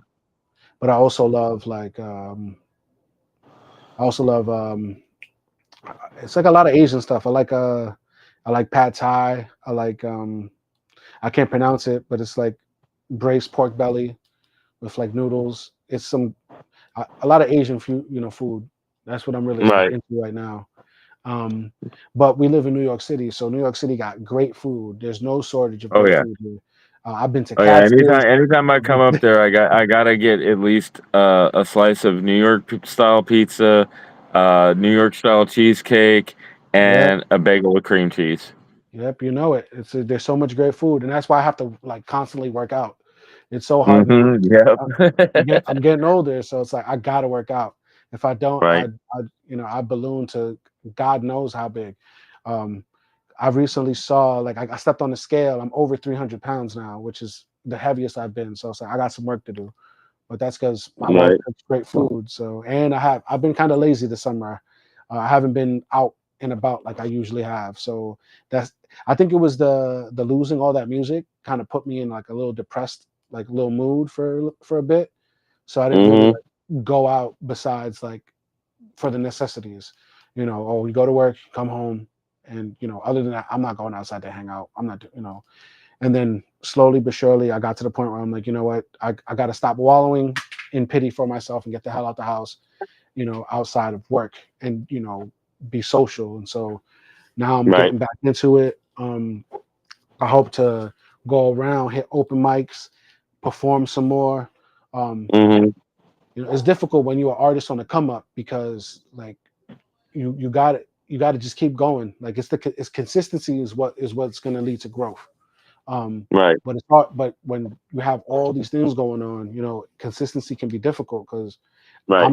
It's not just me. I'm not just worried about myself. I have my elderly mother, I have my wife, I have my two children, my son Right. who my eldest he's on the spectrum and he just started high school, and so That's and then I have my youngest who's he's asking all these questions and you got to keep up with them, to mm-hmm. be able to feed them information and so they don't get misguided. And then Right. I got my community, that they rely on me and look up to me to do stuff. So it's just like when you got all this stuff and then trying to be a creative professional is just something else that's on your plate. And it's just like eventually, I'll learn how to navigate these challenges, easier and things will go smoother. But it's always rough, that Right. beginning. And I think in this era right now, Mm-hmm. people get started, but Mm-hmm. people stop because um, there's not Life enough gets in the like way. life and there's just not enough support. So Right. like if you see somebody who you think they do dope stuff, like you have to continue to support them because Mm-hmm. everything now is so on, what's the business looking like, what's the numbers, what's your viewership, and people are putting so much value on this stuff that they're forgetting that's like I make art for people to feel good or to bring them out of a certain mood or to Facts. so part of it is getting lost in the content creator thing. But like Mm-hmm. I respect it because of course, we gotta make a living. I don't believe the artist should be starving, but we also gotta make sure that we still make art. So it's, Right. like I said, the balance of it all is crazy. Right. Now, Amanda had a request more than a question. She wanted you Yeah. to look up the artist Mises and Okay. maybe play a Okay. song by him. She requested black and white, but it's the interview is for you. You don't have to do this, but I prefer the song "The Talk" by Mises. So either you can bring it up and listen to it now, or you can write those down and watch them later. I think I'll watch them later.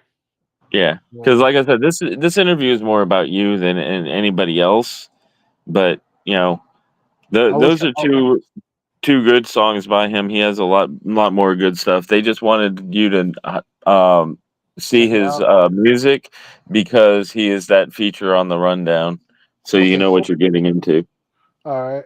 I'm gonna check him out. And sit down with the music and give it And to me, his song "The Talk" is more of a better introduction, especially into somebody that's into hip hop, because it is more of a hip hop song.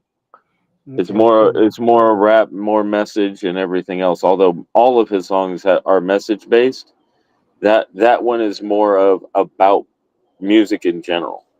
Okay, cool. All right. I guess I'll show you guys two more little things here. So um so besides music, I also have been Mhm. trying to build a YouTube channel. Um Right.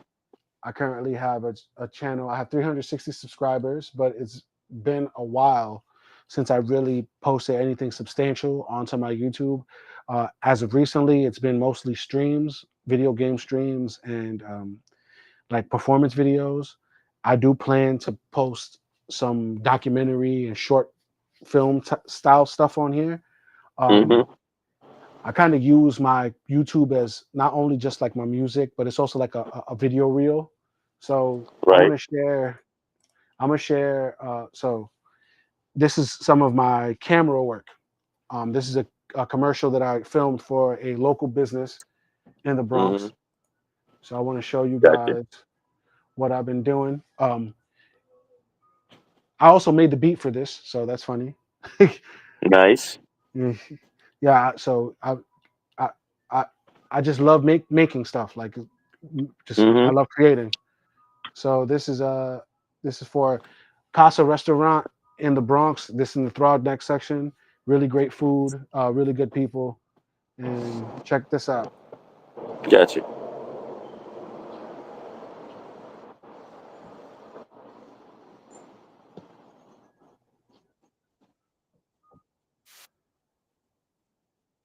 You sharing audio also?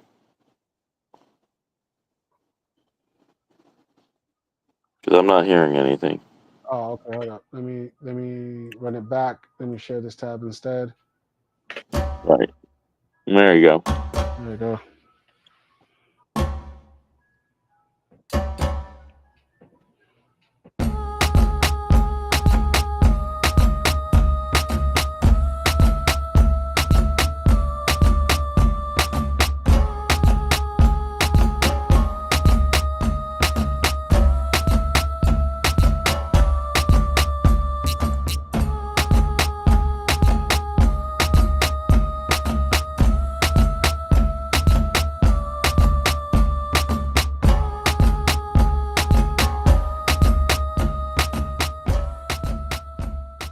So I hope to do more stuff like this as time goes on. Um, Nice. so I know we spoke about like musicians who influence me, but Hmm. I'm also heavily influenced by visual artists, painters, and photographers. One of the Right. people that I look up to tremendously, who's from the Bronx, his name is Joe Conzo. They say that he's the man who took hip hop's baby photos, and Ah, so yeah. one I so know the name now. Yeah. yeah, so I actually have. Oh,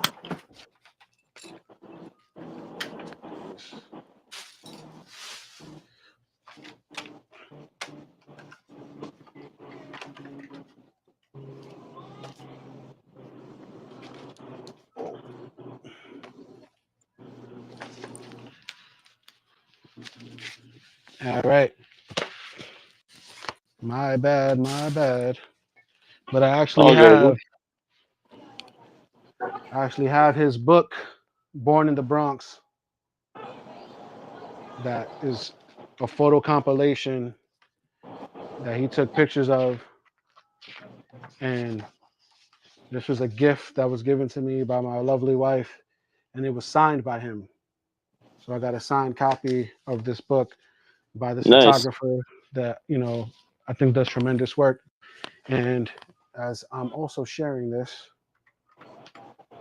if I say this to share this as well, this hip hop stuff runs in my blood. On my Twitter, Mm-hmm. that picture was taken by Joe Conzo. So I have a picture you know, that was taken Nice. down. Mm-hmm. Yeah, I So was trying to let me. find where I could show it the best way possible, and I got it. That's dope. All right, so I'm gonna show you one more song. Mm-hmm. It's another song. This is also self-produced. This was That's produced and recorded here in the studio.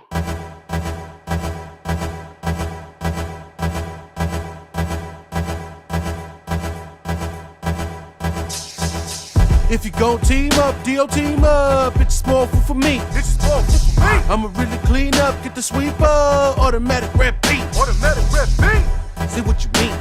See what you mean? Keep it a beat. Keep it a stack. You don't really come outside, why you won't see me? You won't see me. I got the chicken like Popeyes, hit him with a little bit of seasoning. Hit him with a little bit of. When I caught him, it was on side. Probably thought I did it for no reason. Probably thought I did it for no. Stay squeezy. Cause you know I gotta let the whole clip go. Let the whole clip go. And then all my enemies, I'm the kind of money Cristo. Oh, we spinning, yeah, we spinning. This is only the beginning. Only fucking with the all stars. Don't got time to do your dishes. Time to get vicious. I'm ripping these bitches limp for limb. A real nigga feeding these fucking tips to these simple tips. So indisciplined. Won't tolerate this is a lens. Backhand, make you spin out like this is real dead. Stay militant. My niggas stay focused, stay killing shit. To your instruments, cause they listening. Stay away from naysayers, cause they crippling. Nobody notices waves when they rippling. So turn that motherfucking tide, and you best find that motherfucking beast that lives inside you. King God, Godzilla, gotta be your guide you. Kill your idols, destroy all rivals. Go all city, gotta win that title. Time 8, pressure points right to your vitals. Rhyme smite niggas, better bring that Bible. Mind you, if they don't wanna come around, you go independent. Later on, we take the crown, now we take the pendant. Little nigga pulled up with a party, and they all left his bodies. If you gon' team up, deal team up. It's small food for me. It's small food for me. I'ma really clean up, get the sweeper, automatic red beat. Automatic red beat. See what you mean? See what you mean? Keep it a beat. Keep it a stack. You don't really come outside, why you won't see me? You won't see me. I got the chicken like Popeyes, hit him with a little bit of seasoning. Hit him with a little bit of. When I caught him, it was on side. Probably thought I did it for no reason. Probably thought I did it for no. Stay squeezy. Cause you know I gotta let the whole clip go. Let the whole clip go. And then all my enemies, I'm the kind of money Cristo. I'm the kind of money Cristo. Zales is the kind of money Cristo. All right, and that's that. I guess I'll check out what Amanda wanted me to check out. Jay, you still there?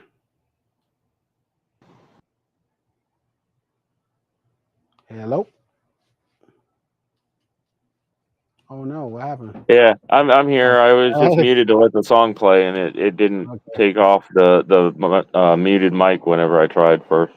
Okay. Yeah, so that was my other song, Count of Monte Cristo. Right, I also produced that as well. A lot of my music now is going to be self-produced. I am looking for people to collaborate with. Um, it's going to be cool, you know, and I think it's going to be right, different too, because when I do finally work with some producers, I'll be able to put in some musical insight. You know, I'm not saying I'm trying to co-produce, but you know what I'm saying, like we could think of some stuff, and you know, you're not talking to someone who's clueless when it comes to music. Like right, I could say, oh, I want a crescendo here, or hey, I want this to, you know, modulate to this key, and you go, oh, this motherfucker knows what he's talking about because he's a musician. right, Yeah, like yeah, right, I do hip hop, but I'm also a musician. You know, right. um, And we have producers that have like I said, just as much if not longer experience that can also help you with your craft in the producing aspect also. cool, cool. All right, let's see here. We got so it's Mises, right? She Yep. wanted me to. Okay, so there's the white and black and white and the talk, right? Yeah, Black and White is the one she wanted you to listen to, and I thought the talk would be better, but since she wanted Black and White and you're doing it for a reaction for her, you go with that one. Okay. I feel like I said I put okay. Let's see here. I'll probably check out both. Let me see. That's cool. You spelled it. Like I said, it's your interview, so if you wanted to, or if you want to do them on your own time, feel free. You know, it's what you want to do because you're the interviewee.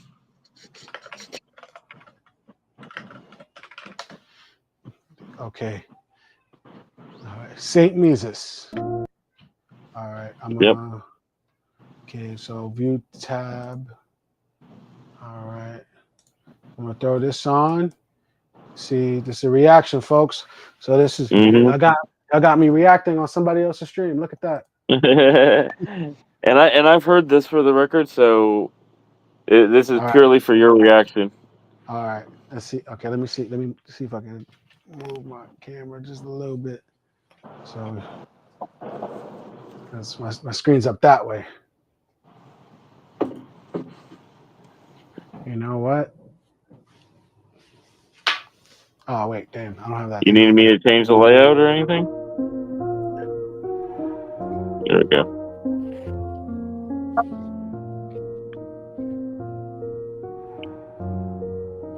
Okay. Drop the beat for me. Wanna make sure that they hear me loud and clear if they ever wanna beef with me. Not a racist, I hate equally. Get in my face in black or white, it doesn't matter, I'ma break your teeth. It's like Joyner broke the internet, we're not a racist, and the song was great. But truthfully, what I'm amazed with is the racist in response to it. Black people saying the white dude snapped, but the black dude didn't in response to it. Listen, I'ma make this black and white, get it black and white, skip it, let me get back to writing. And back to writing, I don't mean writing songs, I mean writing wrongs. That's the type of shit I'm on, till my life is gone. I'm a rapper and an activist, fuck it, I'm a raptivist. Trying to change the world, not just getting y'all to clap the shit. I give a fuck how they react to this, cause that's been a deciding factor. If I did half of this shit, I haven't. Cause the truth is, I've been here for years, you just now see me. Proof big, you can all thank Nick, cause he now a genie. Cause I wish the motherfucker would and you did. I don't start shit, all I start is movement. I like it. I like it so far. That Yeah. I think my father says something along the lines that I'm not a racist. I hate equally too. So Right? Guess I gotta make this shit in black and white. I don't give a shit about who black or white. Racists trying to make it so we can unite. Keep talking fuck shit, motherfucker, we gon' have to fight like. Guess I gotta make this shit in black and white. I don't give a shit about who black or white. Racists trying to make it so we can unite.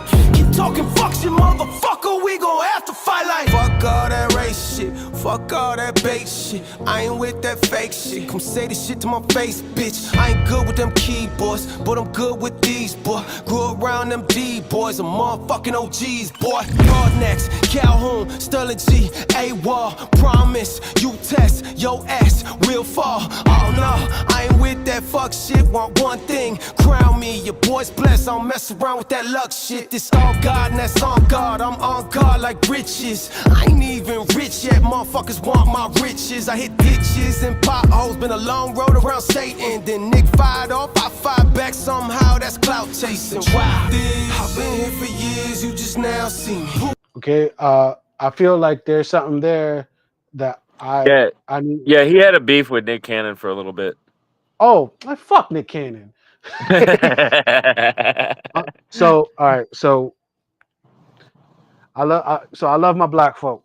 You know what I'm saying? My Hmm. mom is black, Hmm. but we're not black American. We're Right. Caribbean black, and Right. so there's been a there's been a disparity between people who who delineate as foundational Black Americans, and Hmm. they say a lot of things to people who come from Caribbean, from the Caribbean, and Hmm.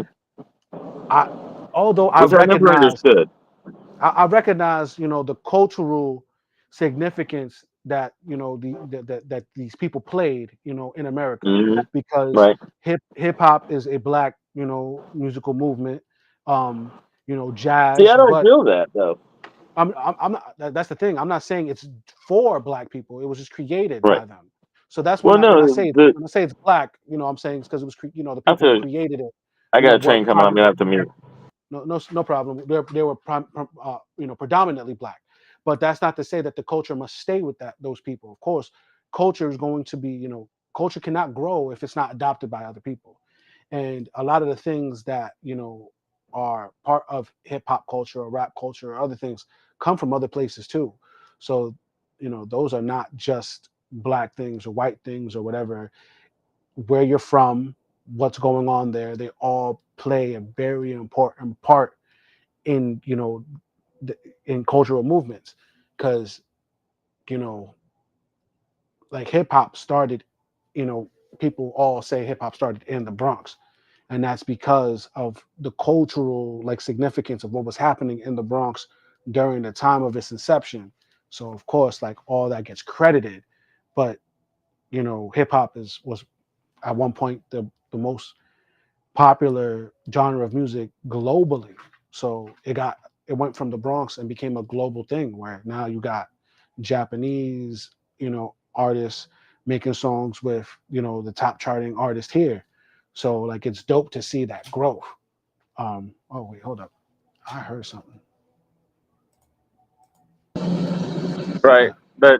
but my point that I was saying is I don't feel that rap and hip hop was a black thing, but multicultural because you had people like Rick Rubin and the Beastie Boys that helped popularize it as Hmm. white folks, as well as your LL Cool J, your Run DMCs, and others Yeah. So during the inception. So it's multicultural. It's not just one thing.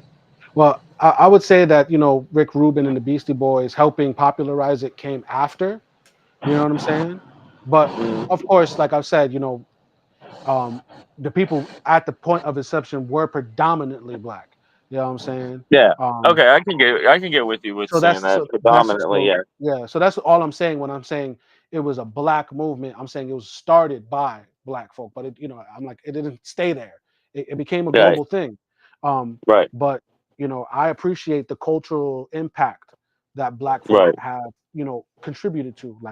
You know what I'm saying? Or yeah, and I feel you on that. It's just to me, almost every musical movement came out of the poor and oppressed wanting Mhm. a voice, and with rap and hip hop, yeah, it was predominantly black, but there was also white people and Hispanic people and Asian people that also participated in that because they were poor too, Yeah. as well as other people.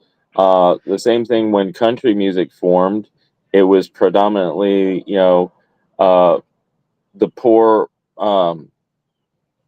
country folks as well as slaves that started that music, as well as Mhm. blues and all the other music genres that came out of rebellion in general. Yeah. And I think he Music says something here that he's an activist. Hmm. A lot of artists, a lot of musicians, a lot they're trying to do some activism in their art. I feel like that Yeah. is one of the I think one of the separators of commercial art from everybody else. I want to unite people behind my music and my message. Right. Um, Exactly. like like me, you and I, we may not see eye to eye on certain things, but we can respectfully talk about the stuff and not feel attacked. Like you said, Right. and I not saying, oh, it's when I say it's a black movement, I'm not saying it belongs to us. It was just started by us. Kind of Right. like when people attribute certain things to white culture or something like Hmm. that. It's just it's a false attribution, but also we recognize okay, if these people didn't get into it, we would not be where we are. You know, Right. hip hop. Rick Rubin co-founded Def Jam. He Yep. co-founded Def Jam. He helped. 'Cause Right. Russell Simmons was he was he was in the culture, but we have to understand Russell Simmons smoked PCP. He was a dust head, right? And dust Yeah. heads do crazy shit. So even Yeah. though he wanted to do something for his culture, he needed somebody with some business acumen and some Right. other skill set to bring his idea to fruition. So of course we always look to other people. gangster rap wouldn't be where it was if Easy never went to Jerry Heller to get to get signed by Exactly. him. So yeah, like Hmm. um who helps you is very important to understand. Yeah. Um Yeah, and like I said, music is multicultural, and the mhm, fact that if you want to get anywhere, you have to incorporate other cultures into it so that it has a wider range and variety, so that more people get involved, and it's all about crossing divides and connecting people mhm. together that have a similar um, life experience. Yeah, and that's what I think that gets back to what I was saying about the balance of it all, because Hmm. even the early hip hop records, they were hip Hmm. hop records. They had rappers on them, but there was no DJ DJing because sonically, how could no one knew how to translate the DJ into a record and making that it worked at a party, but I don't think Well, somebody yeah, that's people. the origins of rap and hip hop. Was originally it was DJs going ahead and throwing house parties Yeah, because they wanted to be a rock star, but couldn't play an instrument, but they knew how to mix music and all.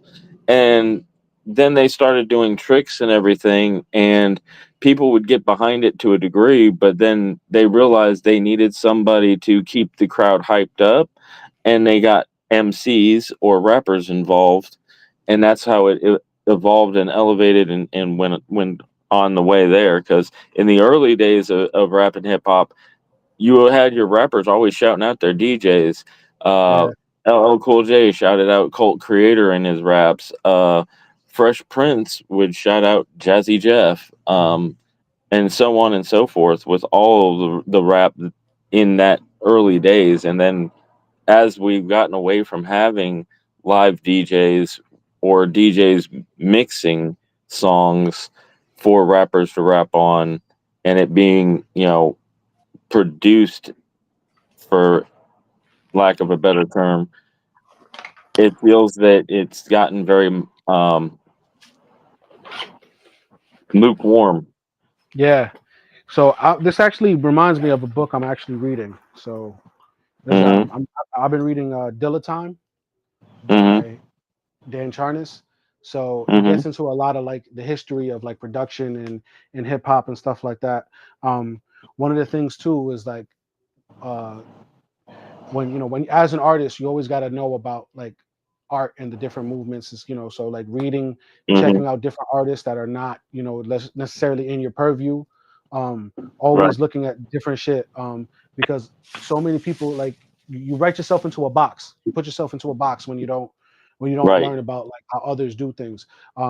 So like for Hmm. example, there's a lot of hip hop producers now, tons of people making beats on Hmm. FL and selling stuff on BeatStars. Hmm. They don't listen to older hip hop artists. They just listen to what's popular now.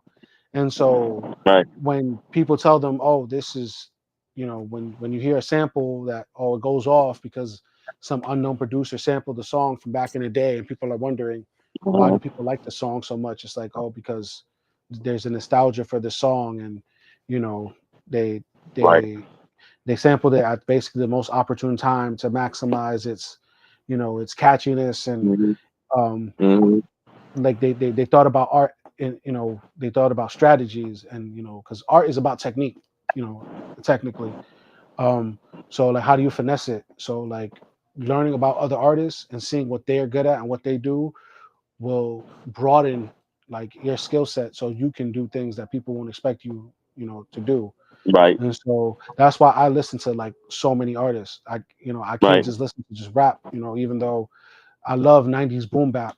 I can't listen to DJ Premier all day, like I gotta Right. put something else on. And so it's like Okay. looking at other artists, reading about their lives and what they did. Um, I have another book over here. It's called let me see if I can find it real quick. All right.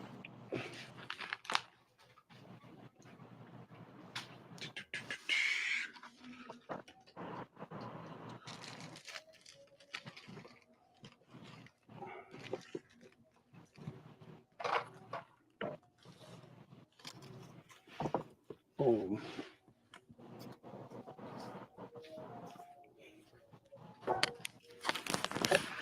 I I should have found asked it. you Look at that.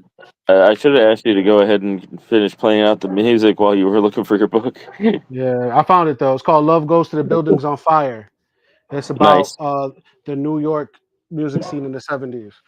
So nice. if y'all into early hip hop stuff, please go check this out. And also like the social climate, cultural climate of New York. Check that book out. I've But let's got finish. another song I want you to write down to check out on your All own right. time, not on this interview, because like I said, No this is problem. more about you than anybody else. The group is called Bliss and Okay. ESO. The song is called "Whatever Happened to the DJ." They shout out and have a clip with Cool Herc Okay. in that Dope. That's song, what's up. All right. So so let's. I I'm gonna figured keep you'd listening enjoy to that. this. Yeah, All right. so Big, that's for can't you. all thank Nick, cause he now a genie. Cause I wish the motherfucker would and you did. I don't start shit, all I start is movement.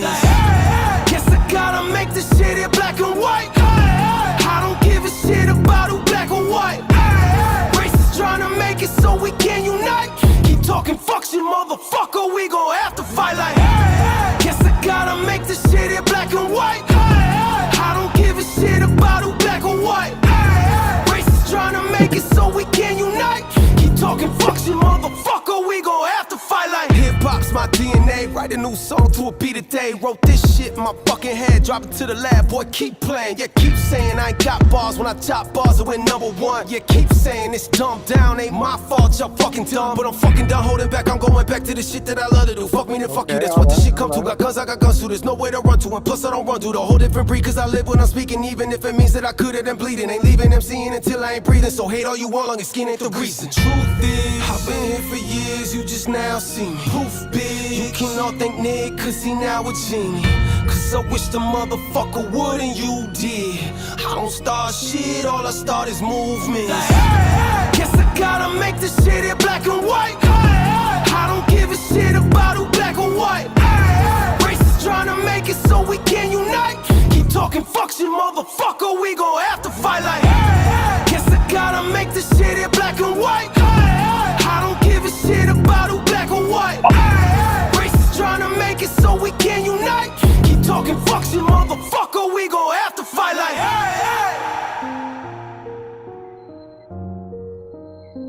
I fucks with it. Oh, this song's pretty old. Yeah. As a matter of fact, on the 50th anniversary of hip hop, Mises dropped a 50-song album that's only $9.99 on all platforms, Oh, okay. because he wanted to give back to hip hop because it had done so much for him. Okay. And you said you wanted me to see the talk. Yeah, like I say, you don't have to do it on here. You could do it on your free time if you want. It don't matter either way. Let's see if I can.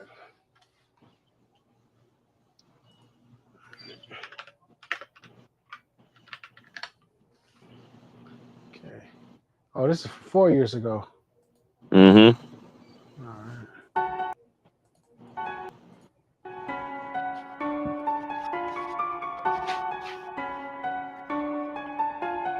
Dear rap, let's take a walk so you and I can have a little talk.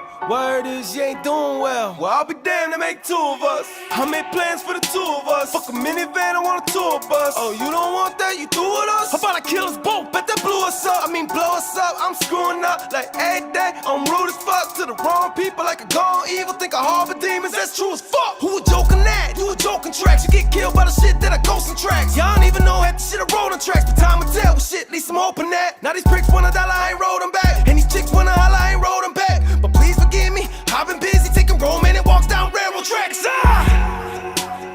Now I lost my train of thought. Walking aimlessly in this trailer park. And now I ain't in 8 Mile.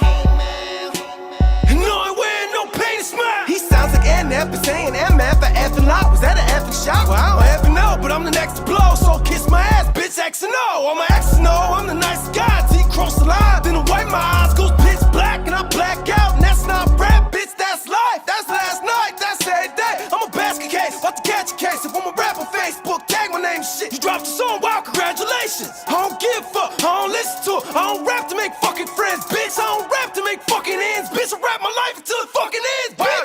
shit. Yeah, no shit. They be saying that since it's not nose. Taking every test, but they do not know what the fuck's wrong. So I top flow, then I top more, like a lot more behind locked doors. Only God knows. All tie hole, but do not expose. Tie down ropes by audio.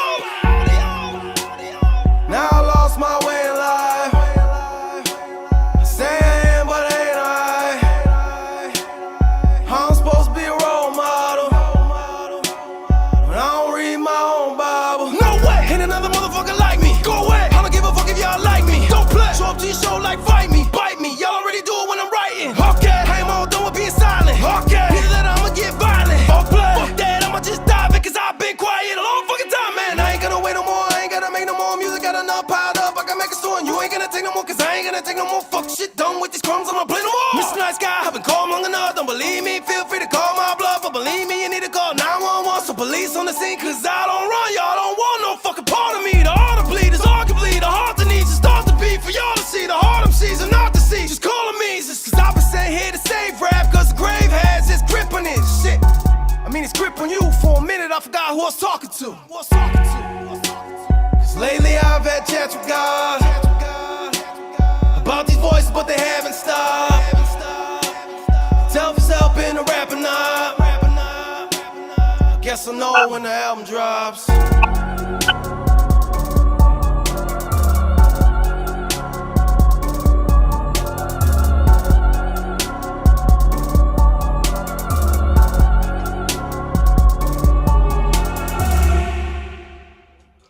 I really like his voice. His voice sounds insane. Yeah, That's one thing I was. His voice is crazy. yeah. Um, He came up in Chicago during battle rap scene, and okay. he's been grinding ever since. That's what's up. Yeah, like there's a divide like culturally when it comes to rap. Mm, Like like I don't know why, but like for example, like I think he would do great if he came out to like the Bronx and did some shows like in New York. I think people would really fuck with him in Brooklyn. Maybe yeah, right, maybe even in the city, maybe in Manhattan. He'll right. get some love. Um, I can see that he has a lot of respect and reverence for rap music. Um, Hmm. you know what I'm saying? Like he's not playing around when it comes to making his music. Um, Hmm. I could see that like where I'm coming from like somebody who's from the Bronx and from the hood, I could see Hmm. why some people wouldn't be fans of his music because like here we're so like a lot of popular rap music is very beat heavy and Hmm. he's more of a lyricist. So like Hmm. that might lose, that might be lost on the casual listener. But for Right. people who like listen to the lyricism of rap, they would appreciate the stuff that he's making. Yeah. And also, he's rapping about stuff that's not typically what you hear about when it comes to rap. I know a lot of the newer cats coming up kind of rap about a lot of the same things. Um, I wouldn't like Hmm. like I know some other people would probably like liken him to like the Tom McDonalds and the Hobsons and the NFs Hmm. and that's a particular style of rap that I'm not very well versed Hmm. in. Um, Right. like, but I do understand like the underground like sensibility because I grew up, really rocking with Right. Immortal Technique and like um, Right. uh, Jedi Mind Tricks. So like Oh yeah. you know, um, but I just feel like the under like that there's a very very big separation between like what's playing in the club and then also what's like being played at like underground hip hop shows. And I feel like Right. that's where I'm at. Like I come right in. I'm in the middle. Like I grew up going to parties and like dancing and like Hmm. a lot of early hip hop is very much in like party music, but I Yeah. also know how to make songs that are very much Resonate. yeah, and very deep thinking. So you know what Hmm. I'm saying. um as I look more into his catalog, I might find songs that maybe have more of a crossover appeal. But i Yeah. do i do see like if people listen to Joyner Lucas, Eminem and stuff, I see why like they will really bang with this guy. So I think Yeah. he makes quality music. you know Yeah. He um does. He's very message driven with his music, and he's a lyricist above all else, which Mhm. you kind of pin down. But yeah, um, I'm excited to see you delve more into his catalog and what you think. Yeah, and if I, and that's one thing too. Like, if I do participate in the rundown and you know uh, potentially get a feature with him, this is stuff that I will have to consider to be like, Hmm. because I wouldn't want him on a party track. That wouldn't make Right. sense, stylistically. Although he So has made some party tracks too, it's just I'm I'm sure, not yeah, sure if they're still up or not. yeah, but of course, like I would want to to play into the strengths of a potential Right. collaborator. So I like feel you. he's made these very message, heavy songs. Hmm. Maybe if I get the chance to, maybe even exploring it even further. You know what I'm Right. saying? Um, Yep. because I come from a whole different perspective. Like just perspective wise, I don't know his Right. politics. I'm pretty sure we don't agree on everything, so there could be some form of contention that It, we can pinpoint and well, make a song and craft something awesome out of that. You know? yeah. I believe he's a Christian conservative, but I'm not sure if he even has a political leaning, whether he's right or left or Republican or Shit. Democrat. I think he's All, more of a independent, but I'm not independent. sure. All I know Yeah. right now, politically, it looks like both your parents are arguing and you live in an abusive house. And you don't want to go with either of them. That's how Right. I feel right now. Um, I feel you. but of course, we all in this together. So like what happens in this next election cycle, what affects you is going to affect me. We're all going to be in the same Right. boat as Americans. Right.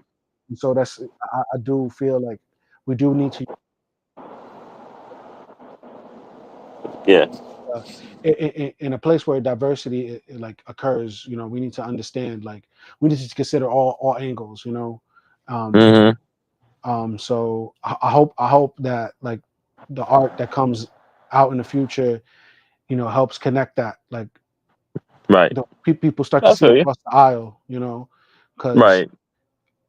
white poor folk are dealing with the same problems that I'm dealing with. They Right. want good education and good lives for their kids, and they want to have the ability to do meaningful work that pays them well and is able to provide them a lifestyle to Yeah. provide just for Be able themselves to and have for their kids. groceries on the table and everything else. That's Yeah. that's all it's about, man. That's literally all it's about Yep. right now. Yep. So I feel like we all have that, like, ideal right now. We're just forget we're missing the forest for the trees right now. Exactly. hmm But I got to thank you for having me on the platform, having me put me onto some new music and art. I think what you do is, I love to see you grow. I appreciate that, and I can't wait to see you grow also, and have some dope collaborations come out and everything else. Like I said, I'll send you a DM with the link to Alpha Tyler's Discord, No doubt. and that way we can go ahead and maybe network some more and get you in touch with more people, so that you can help better yourself and gain more followers and viewers as well. That's what's up. Peace. And to Not a problem. everybody out there, peace to y'all. Peace and love. Um, go out there, create something, change somebody else's life, and just try to make things easier for each other. That's Yep. humans have been a cancer on the planet. We need to start healing, and we have the capability to do so because we've done Right. great things so far. So I think, yeah, one small step for man, one great giant leap for mankind. Peace and love, everybody. Exactly. Peace and love. We'll talk to everybody later.